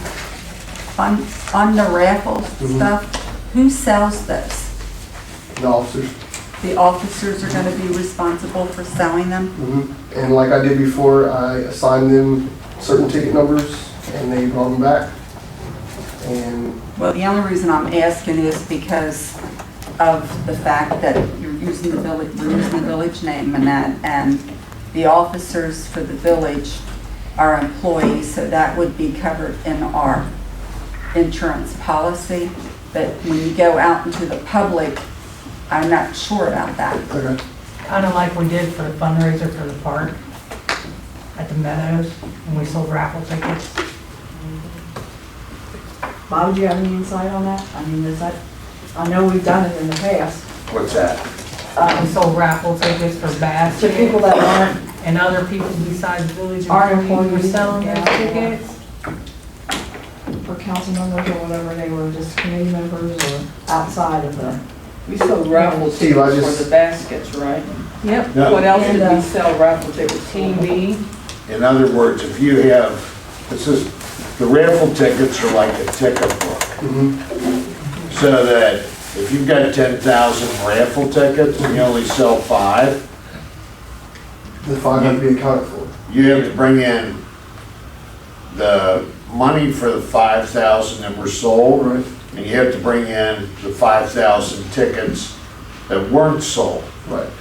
And everybody that's selling raffle tickets, somebody has to be responsible for it. Like I said, I was doing it last time. I kept track of who had what numbers of tickets and who turned in what, and I turned all that in. I think Bob's saying you also need oversight, like whether so you just give it to Margret and then maybe the finance committee also double checks everything. It doesn't just go to Margaret, it goes to the treasurer. Goes to the treasurer, yeah. Sorry, So, I that's misspoke. straight. But Darnell was very good because he did, at the festival, Lisa sat there, she had to control the box of the ones that were bought, and at the end of it, that Lisa there. And at the end of the night, we had the ones that weren't sold, and those were brought back to the building, and everything was accounted for, and we know exactly how many tickets were actually sold and what we had left. So, like I said, Steve, I get what you're saying, but like, as far as like the guy that I met that wants to donate, basically, without you guys' permission, I can't start getting stuff from people like that. And he wants to donate a big portion of what we need. And he wants to have a fundraiser for us from his other millionaire friends that want to donate, but I can't do that without permission of the village. So potentially this whole thing could get paid for, but if I don't have you guys' permission, Council, please excuse me for a moment.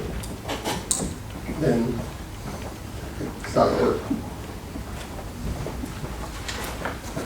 Darnell, I think they're just saying that if you lay it out for them and they see it's a good possibility, that's probably the issue, I think. The second thing is you're trying to get them to commit to something tonight that just got dropped on. They have to go through committee, talk about the pros and cons of it, and the viability of it.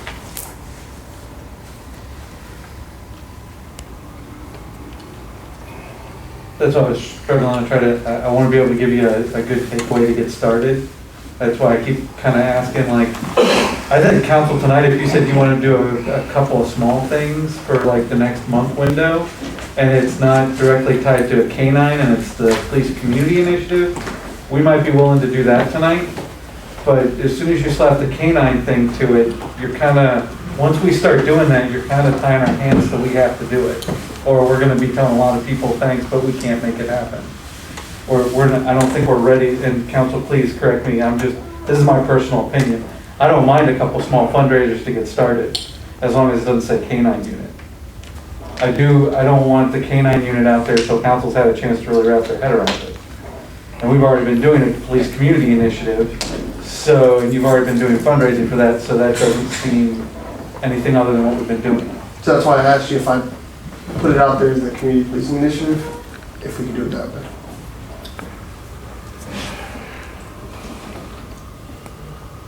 So like this list right here, So if we did everything on that list just as a community as policing community initiative, policing issue,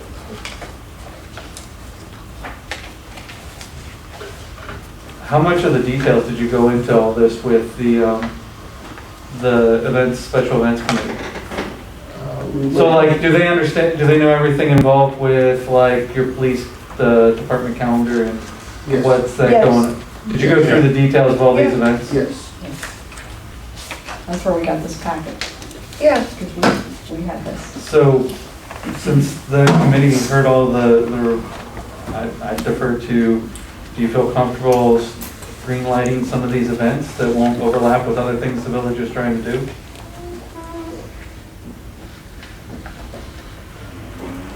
I myself, I didn't have any real problem with it. No. I see what you're saying in terms of not funneling or putting ourselves behind the eight ball by saying it's a specific, or a specific thing, i.e. K-9. If it's just part of the police initiative, and then we can move that money over later, the smaller stuff, I don't have a real problem with that. Because a lot of this is what you were starting to do initially So real with the quick, initiative. Steve, the only reason that I put the K-9 on there is because when you and I talked, you said it's going to have to be earmarked and only to be used for that specific thing. So I didn't know if I just put community policing initiative, if we did in fact start with the K-9 unit, it was allowed to be used for that. That's what I was getting at a while ago. If we call it this stuff fundraising for the police, community policing initiative, And I raised 60 and, grand. and he raises the money and gets the canine, is there gonna be hell to move that money over to pay for that canine? As long as council doesn't have an issue, it's up to council. You won't know that until it's time to move the money. I guess my last question, because, this is going on for quite a while, and I don't have a problem with that, is, are we gonna establish the fact that we're gonna have a canine unit?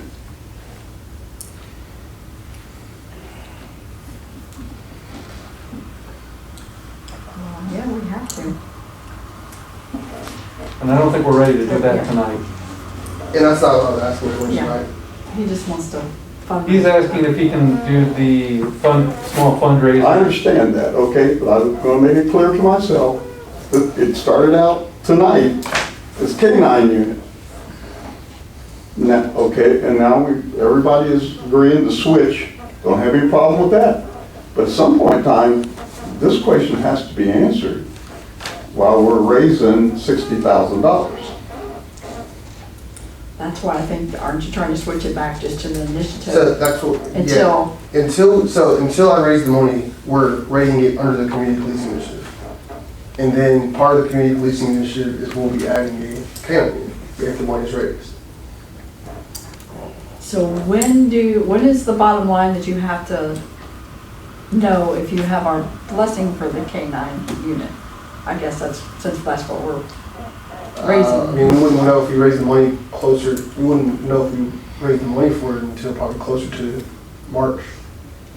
'Cause Well, it's gonna be a bigger question than just the money. So you'd want to know before March. Yeah. Yeah. Yeah, we would need to know earlier. I Yeah. mean, I know there's a lot on our part that the council has to do also in the committees. But we need to know, I would say in the next month or two, Yeah. to know what direction we're actually moving here. Right, but I can't move anywhere without. Right. Yes, we're in. Well, first of all, the community policing officer ordinance, I guess we need a motion to allow Bob to draw that up for us so we can get that one off the plate. Did you just make that motion? I'll make that motion. I'll second it. Motion by Pam, second by Steve. Any further discussion? Because it's already there, we've been using it, but we haven't actually voted on it. Made it official. But that's just like an initiative, like saying we want a We Thrive initiative, Right. that kind of thing. Basically, yeah. Just so council all knows we recognize it. Say that again, what was the motion? I thought you was to make the title for him. It's No, not. this is about well, it is. The You did community- that last meeting. No, the community, maybe I said it wrong, the community policing officer. Yeah, that's what I, We have the initiative. We already did that with Bob. but he hasn't I brought the did bring it back. resolution. You need the resolution. Because we did ask for that. For what now? Yeah, that's what We I did said, ask for the so initiative already, the last meeting. Yeah. This we would I need to, emailed you with like information. well, he uses a title I couldn't as find any like the community policing officer. ordinances. I mean, that's what you refer to him as, right? The community relations officer, That's it. So that's, I mean, I've heard that and seen that and, but it's not a separate thing like a sergeant or a lieutenant, I mean. well, it's still a title that he, But when the state auditors come in and they ask for ordinances and resolutions, that particular title is nowhere in a resolution or an ordinance. And the village will get slack for it. They want everything tied in with legislation. So we have a motion by Pam, second by Steve. it's still the same as it's, Yes. it should be You're fine. relations. Any other discussion? I said Just policing. clear, I mean, you guys are still talking about what the title is. What is the title? Community relations officer. Relations officer. Community Relations Officer. I said initiative, I said, well, I've already done that. Community Relations Relations Officer. officer. Because he has been referred to that and on paper and other things, and we need to, that's what he is. There's no additional funds or anything like that. It's just the title that he has. Just do that. All right, take a vote. Dan Pillow? I'm going to abstain. Okay. Lisa Stafford? Yay. Dan Dalton? Yay. Ann Pillow? Yay. Steve Dalton? Yay. Pam Jackson? Yay. Very good. Can we move forward, please? And I'll ask the laws and contracts to meet, do you have a description for that office? We will have. That's what I'm saying. We Well, should- the description is, the only thing that's gonna be really added to it is that he is basically in charge of the, like, fundraising, like he's been doing, but there's nothing that's, It's just, let's right, do that first and then next, but it's passed and that's good. yeah. It's all good.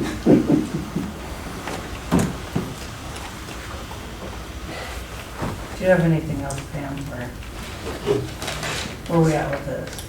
So what about the fundraising? She's the first person? Yeah, the first person. I'll go real quick at least. Oh, the only thing real quick I wanted to bring up is that, I don't know if I anybody's picked seen the it. wrong side tonight. On the social media, they had like the thin blue line for like, just for the officers and everything that's going on.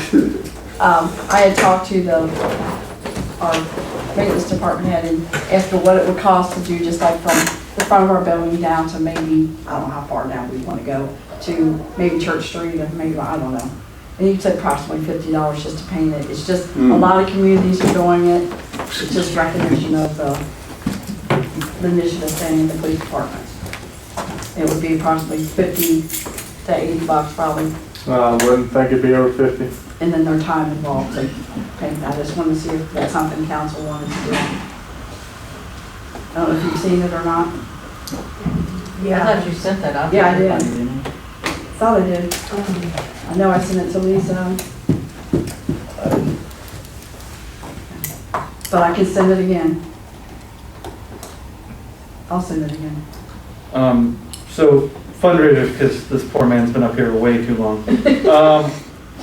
Personally, I'm initially okaying that they can do the calendar, the fill the hat weekend. The drawings, is this the prizes for the drawings? Yeah, and like I said, I can just take the canine part off. We can do it as the community policing initiative. I would be okay, again, me personally, I would be okaying approving the raffle for, so like if I buy a ticket, you're doing what? So if you buy a ticket, it's $5 a piece, or you get 6 for 20. But say you don't get drawn this month, you're still in the drawing for the next, however many months, 5 months. Okay. So it doesn't like just start over every month. Everybody is still in it the entire time. You can only, obviously, your ticket can only get drawn once. That's kind of what you did with we didn't have the Yeah. July Mhm. function. Everybody would Just roll in there. Yeah, and there were so many prizes that once a ticket was drawn, your other tickets were still in the mix, so yeah. It'd be the same idea. Do you think the tickets are gonna cover the cost of the So if I incentive? sell 500 sets of 20, that's $10,000. And If I that'll sell cover, 500 calendars, it's $10,000. no, what I was more wondering is, so you have prizes for each of the raffle drawings. Mhm. What's the total cost on all the prizes? So, a lot of that stuff, people have committed to donating, that I already talked to. I just can't get it official until, Will they still donate if we say it's the community policing initiative versus the K-9? well, everything already has a community policing initiative under it, so I'm pretty sure. Like Chick-fil-A, they already gave us the certificates for the catering. So, I feel like I would like to see more of a breakdown on the cost of the raffle and what your plan is for, a 6-month raffle is a very long raffle. I mean, it's not gonna really cost us anything but $60 for raffle tickets. And then the cash prizes.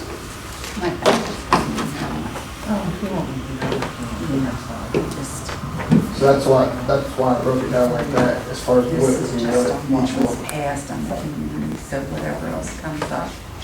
let's do And there's like specific rules and stuff like that. Council, I would like to make a motion to allow for the police department calendars to be advertised and sold. The mayor is gonna take over. I am sitting here in pain. Bob, did you give me my keys?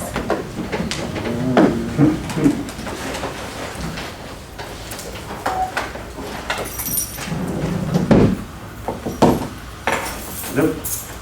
Thank you.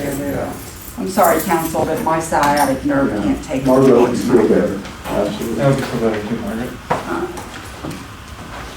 And if you don't mind, I'll just get it all tomorrow.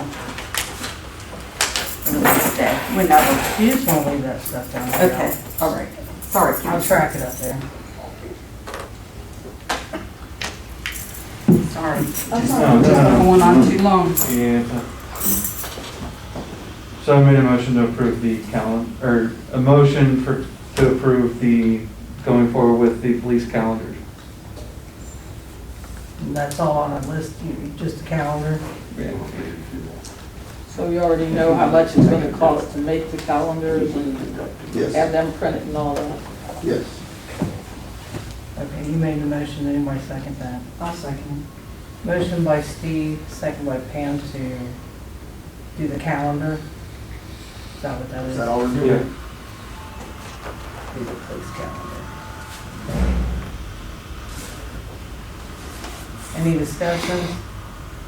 No discussion, we'll vote.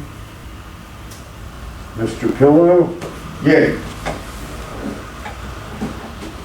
Miss Stafford, Yay. Dan Dalton,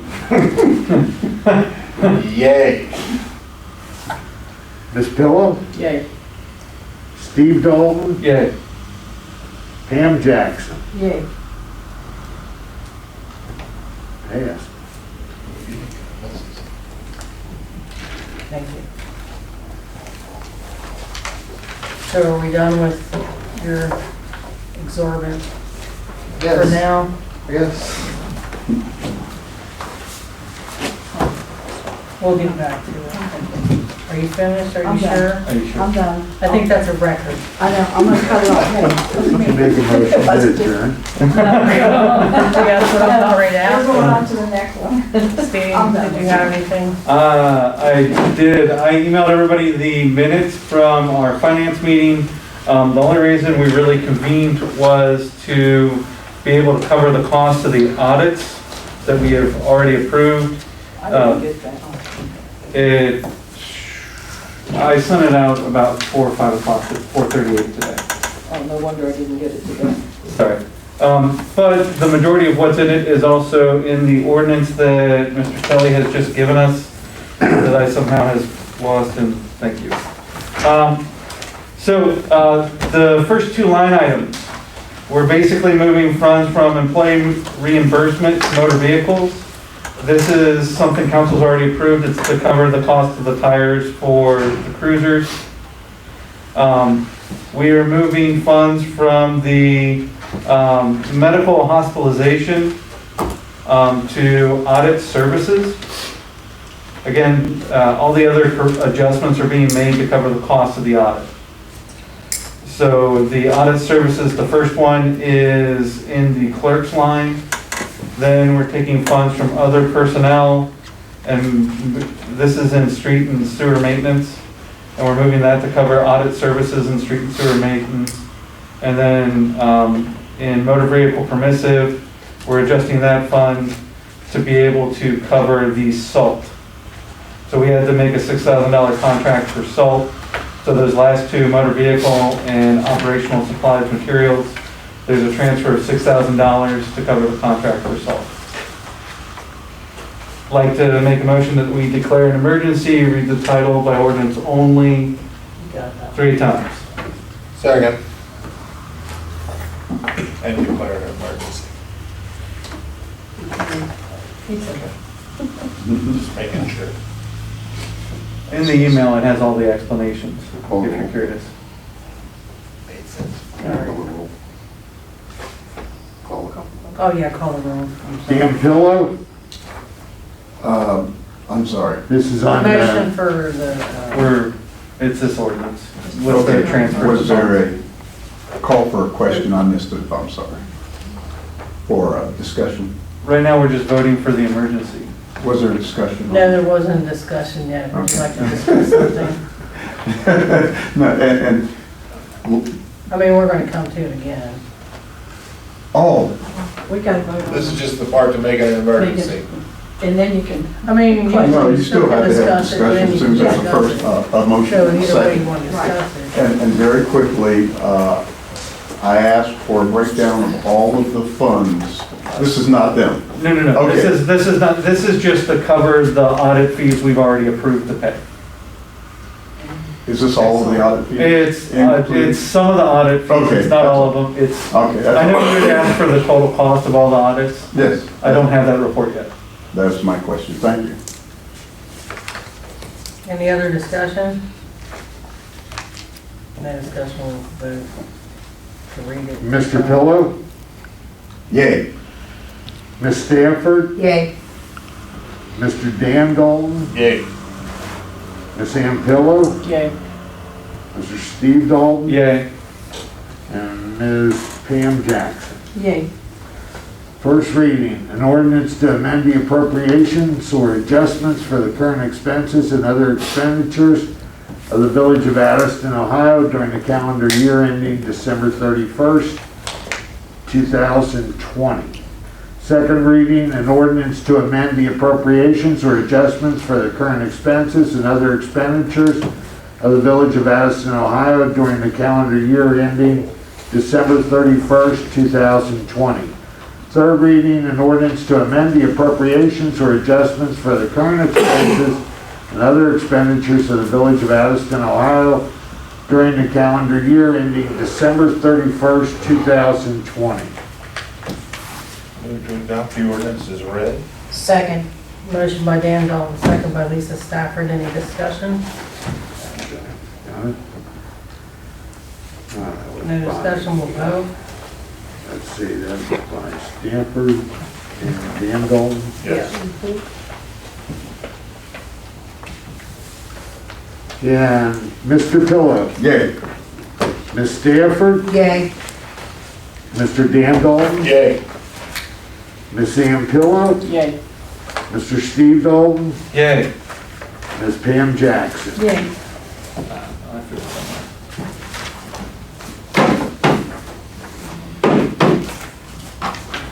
I'm done. Thank God. That's, Miss Ann, did you have anything? I don't have anything tonight. All right, thank you, Miss Ann. Dalton? Thank you, Dalton. Lisa? Nothing at this time, Mayor. Thank you. No, just kidding. Mr. Pillow?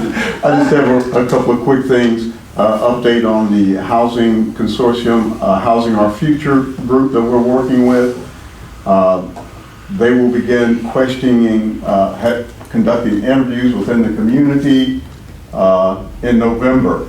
In the they'll start that ball rolling, all the people that we went out to. So that is rolling, and I'm excited that Addyston is one of the first participants in that program, and hope we do well. Program is on, I'm sorry. Housing Our Future, it is Hamilton County Housing Strategy. Thank you. Playground grant, just a reminder that we'll have that bid opening and then a special meeting on the 29th, I think. The time for the meetings, everybody have that marked in their calendar? 6 o'clock.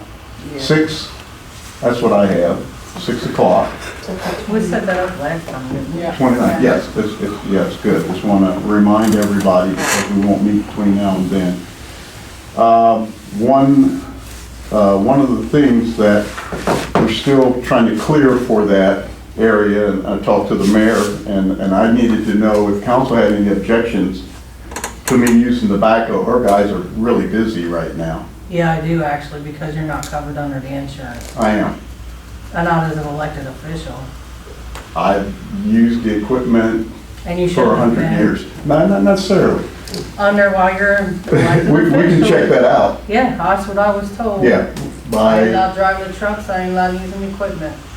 I don't know who told you that. Really? Yeah. I don't know who told you that, Lisa. I mean, whoever told you that, they certainly didn't come before council. We've done that for That's worth a years. check with the liability insurance. I mean, that's the easy solve. Yeah. You're either covered under, yeah, Yeah. Yeah, just call, because that's what I was told. Yeah, but at any rate, that, there are areas there that have to be done.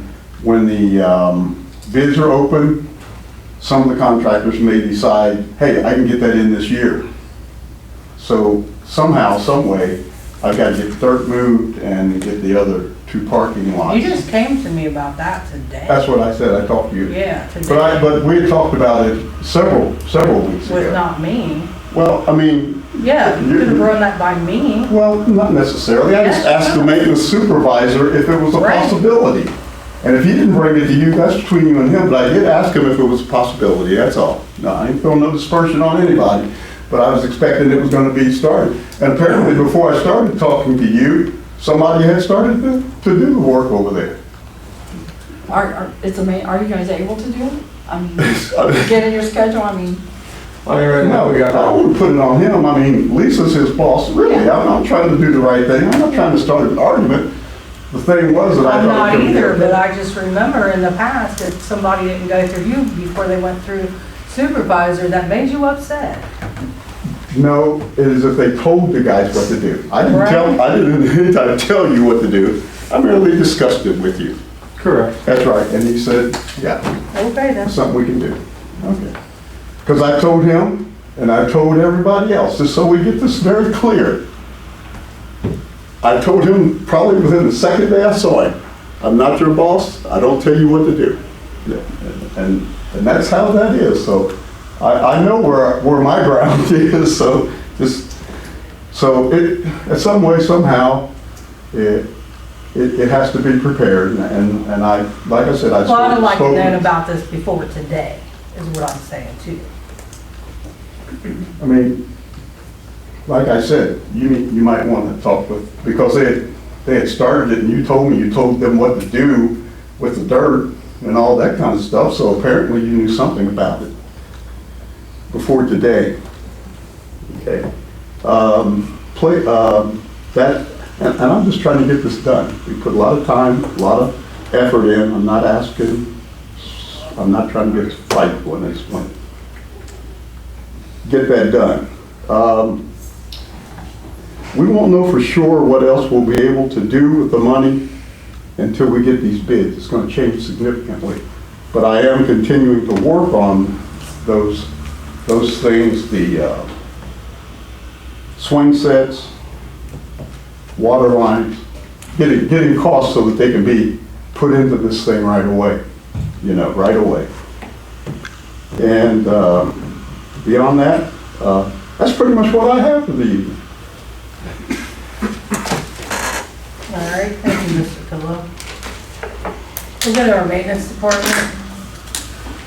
I don't really have much.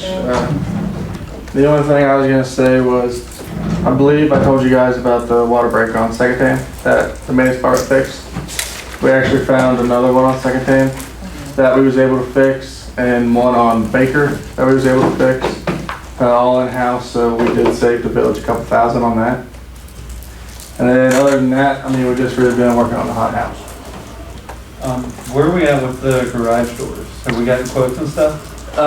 Yes, 3 quotes. I'll get the papers together for you guys actually, but the cheapest one was Paul Holscher garage door, 2 doors for $3,600. That's installed, and he's 4 to 6 weeks back, but I mean that's the cheapest bid that we got. But I do have the quotes over there. I'll get all those together for council. Well, remember, we approved it as long as it was under. Yeah, I just want to make sure that, like, it didn't slide off the radar. No, actually, I spoke with him today, and he's the one who told me 4 to 6 weeks out, we can have the doors on, so. Awesome. The other question I had for you, I know we had talked about, and maybe this is more of a Mayor question, we had talked about eventually going to work orders Were we Yeah. still exploring that? Are we already using it and I just don't know? No, we're not using it yet, but we're going to. Okay. The only thing we really started doing is inspection sheets for our trucks and equipment, stuff like that. So, but yeah, that's definitely gonna happen down the road. Awesome. And I have a question as far as inventory. I don't know if it's in the policy now or should have been, and it is now, and I've seen it. That we do the inventory yearly, not just your department, but Correct. anything we have, we need to do inventory soon. So I know we used to have a program, I'm sure it's very outdated. It's not even. Probably still in the box, so I don't think it ever got taken It's not even out. worth using at this point. I don't know if there's anything that we, You're talking about the inventory with the stickers and stuff? right, Yeah. Like before Windows 7, kind of. yeah. It was 98, I thought. Because it That's says all like right. January, so we really probably need to do that. Do you just want a manual inventory list? We need some type of inventory list, so village knows exactly what we have. We should probably do it properly if we're gonna do it. If we're gonna take the time to, say we Like got when you 20 want chairs. inventory, how deep is that inventory you want to go? Like down to, I have this pen? No.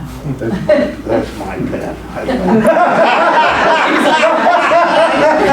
First day with the inventory and it blew up. It's not yours, it's You know, mine. furniture, those kind of assets, not pens and papers and. Okay, yeah. And Like, not down to the nails and screws, but at least like what tools and things like maintenance that. has and I get it. Yeah. I mean, there should be some type of Like program the we can police get department as to make well. it. how many holsters we have. Yeah. How many machine guns, man? I'm the wrong one to look at for that. That's not open public. And how many rather? The two main departments are working. I just Yeah, don't know. yeah. So if we can find something, I don't know if there's some kind of program that's already Sheet invented. fast. Or honestly, at this point, it could be an Excel sheet Yeah, something, to get started. just to get us to know exactly where we're at, what we got. So I know it hasn't been done in years. I'll write mine out by hand so I can put it on Excel because I got lost on Excel, so. Steve God is about to do a budget for me in Excel. Did you have anything else, RJ? No, unless you guys have any more questions. Chino? I'll make mine nice and quick. Prosecutor's office has been made aware that we had the body cams, they were static, said that they are happy we had them back and that we, for our budgetary and what you all have allowed Officer Pate to do, that's setting the bar for a lot of the other smaller agencies to do. We're one of the few smaller agencies our size that actually have body cams and in cars, and the prosecutor's office is actually ecstatic about it. The only other thing I have is the computer in the squad room needs to be replaced.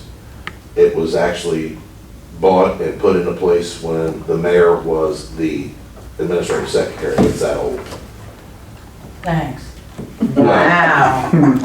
It's- So it has a Pretty pilot light, short. is what you're It saying. will still serve a purpose. I want to move that over to doing the property room software because I'm going to be giving that to somebody else. The only computer that has that is in my office, and I can't let patrol have access to my office when I'm not here.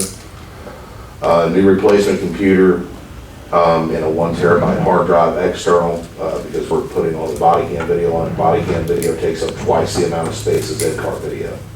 We're at most $650. Is there special software required for this or anything like that? No, we've got all the software. We just need I just gotta move the software for the property room off of that onto the old computer once we get the new computer. What's this computer's purpose? What's it? This computer it's for reports, it's gonna be for the body cams, it's gonna be for all of our legal forms, our complaints, affidavits, warrants. It's gonna be for them to do any online training with OLEG.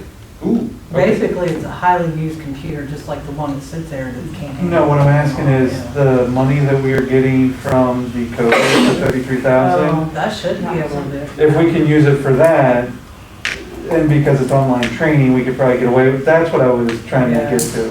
If, Yeah, because they do have to do their like online.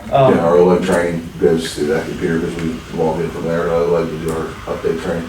Is our video backed up? Do we have a backup for you guys? Or is it just like that 1 terabyte hard drive fries and the video go bye-bye. Yeah, pretty much. So do you think it'll last another 2 weeks till the next council meeting? Yeah, it'll last. Can you price it out with a backup too? Okay. And then I'll talk with Margret and the mayor and the finance committee about using some of that COVID funds and see if we can use that to get a good computer and a backup system. If possible, I'd like to do the backup system later. There's only 2 of the computers left at the price that I have at Micro Center. And I don't know if they'll last 2 weeks. Yeah, that actually is a much more expensive computer. It's a certified refurbished that he was looking at. So that price goes away from what he's looking at. To just get started with the computer, I would need $500. And then the external terabyte hard drive, and then the backup that you're wanting. I just need to price that. Should be able to use. Terabyte drive is under $100. Things for council. Yeah, I think we can use the funds for it. The but external we gotta- 5 terabyte. We just created the fund for it. Again, under. We just gotta double check About before we do it. $150 for that. Oh. I got and then a 4 and I got only it. paid. Yeah. That was It emergency. was Black Friday. What? Did you pass it? It was emergency, correct? We passed it tonight, so it's just making sure we can double check the rules that we're good to use it and then do it. Because they say you need to look into getting all you guys the Chromebooks. Yeah, that's one of the other things we were looking at. Okay. I just They wanted, did say the computers for like council and employees and. yeah, so that's why I think this will work. It's just a computer for the police department. Yeah, okay. And then it doesn't actually come out of the village budget. So, we're gonna wait? Or Well, Wait, when's our next council meeting? not February 2nd. Or until election day, isn't it? If council wants to wait, I can wait until then and see what they've got on sale yet. If those 2 are going. I mean, That's- I'll make a motion that we get the computer that you need. I mean, I'm sure we can find $500 somewhere. I'll second it. Motion by Pamela, second by I know, now we gotta Pam find Jackson. $500. Yeah. $500. How much? The 500, did you say? It was $499.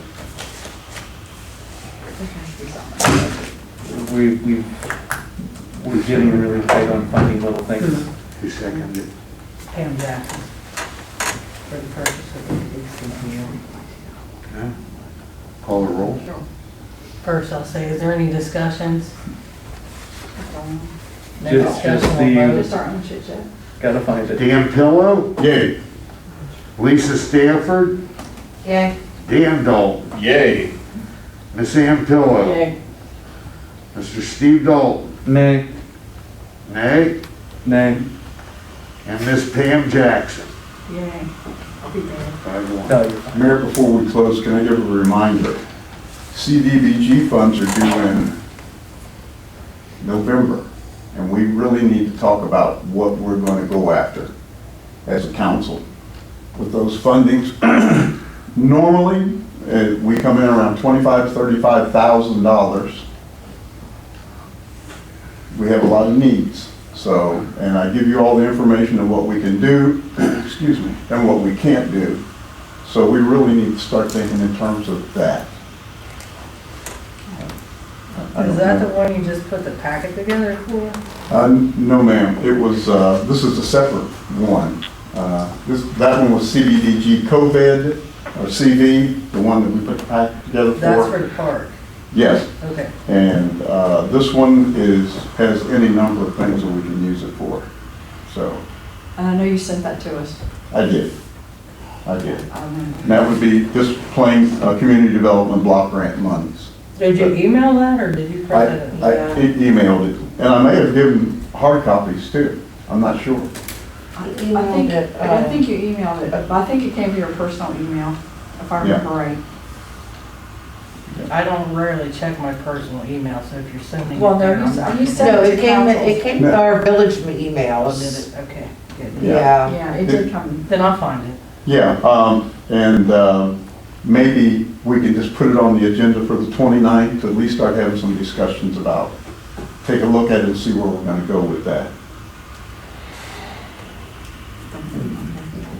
Is that agreeable to put that on that agenda? Yeah, I'll just have to let Margaret know, so I guess she can read. Great, add that onto the agenda. Yeah. And Bob, you'll check on use of equipment? Yes. Oh, thanks. And Dalton contracts, or if you're done, Dan, I am. can you meet on the 26th, it's a Monday? This What month? time?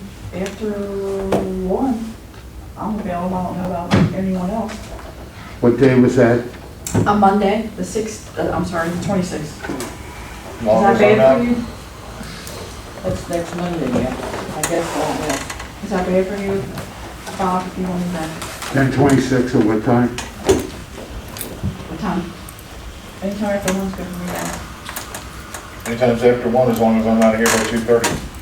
Well, that won't give us much time. We want to discuss this. Oh, I really have to check my book, but I can let you know. let me double check too. I'll have to ask my son if he can arrange to have my grandchildren picked up. Not that day. No, seriously, we have an evening open house that night. Oh, that's right. Or 27th, Tuesday, is that better? I could pick up the kids on the 27th. Okay. You busy? I think the 27th at this moment looks good. Okay, so we want to do the 27th? At what time? 1? 1. I'd be pushing to say 12:30, but I might be late if I said 12:30. Okay, so we'll say 1, and that's to discuss the policing initiative. Police initiative, Yes. What day was that? A Tuesday. 10:27. Okay. Okay. Move to adjourn. Second. I never get to say it. No. Yeah, I was gonna say that was weird. I'm not losing my chance again. Second, Cam Jackson to adjourn. If I ever say it first. No discussion, we're gonna vote. Can I go to the restaurant first? Is he gonna be out? Just call our names. Just hand those No. papers over, then I'll Just finish call our this. names. Dan Pillow, Yay. Lisa Stafford, Yay. Dan Dalton, Yay. Miss Ann Pillow, Yeah, my cup of fellow. Mr. Steve Dalton, Yay. Miss Pam Jackson. Yay. Oh, my God. Yay, say. Okay. Oh, shoot.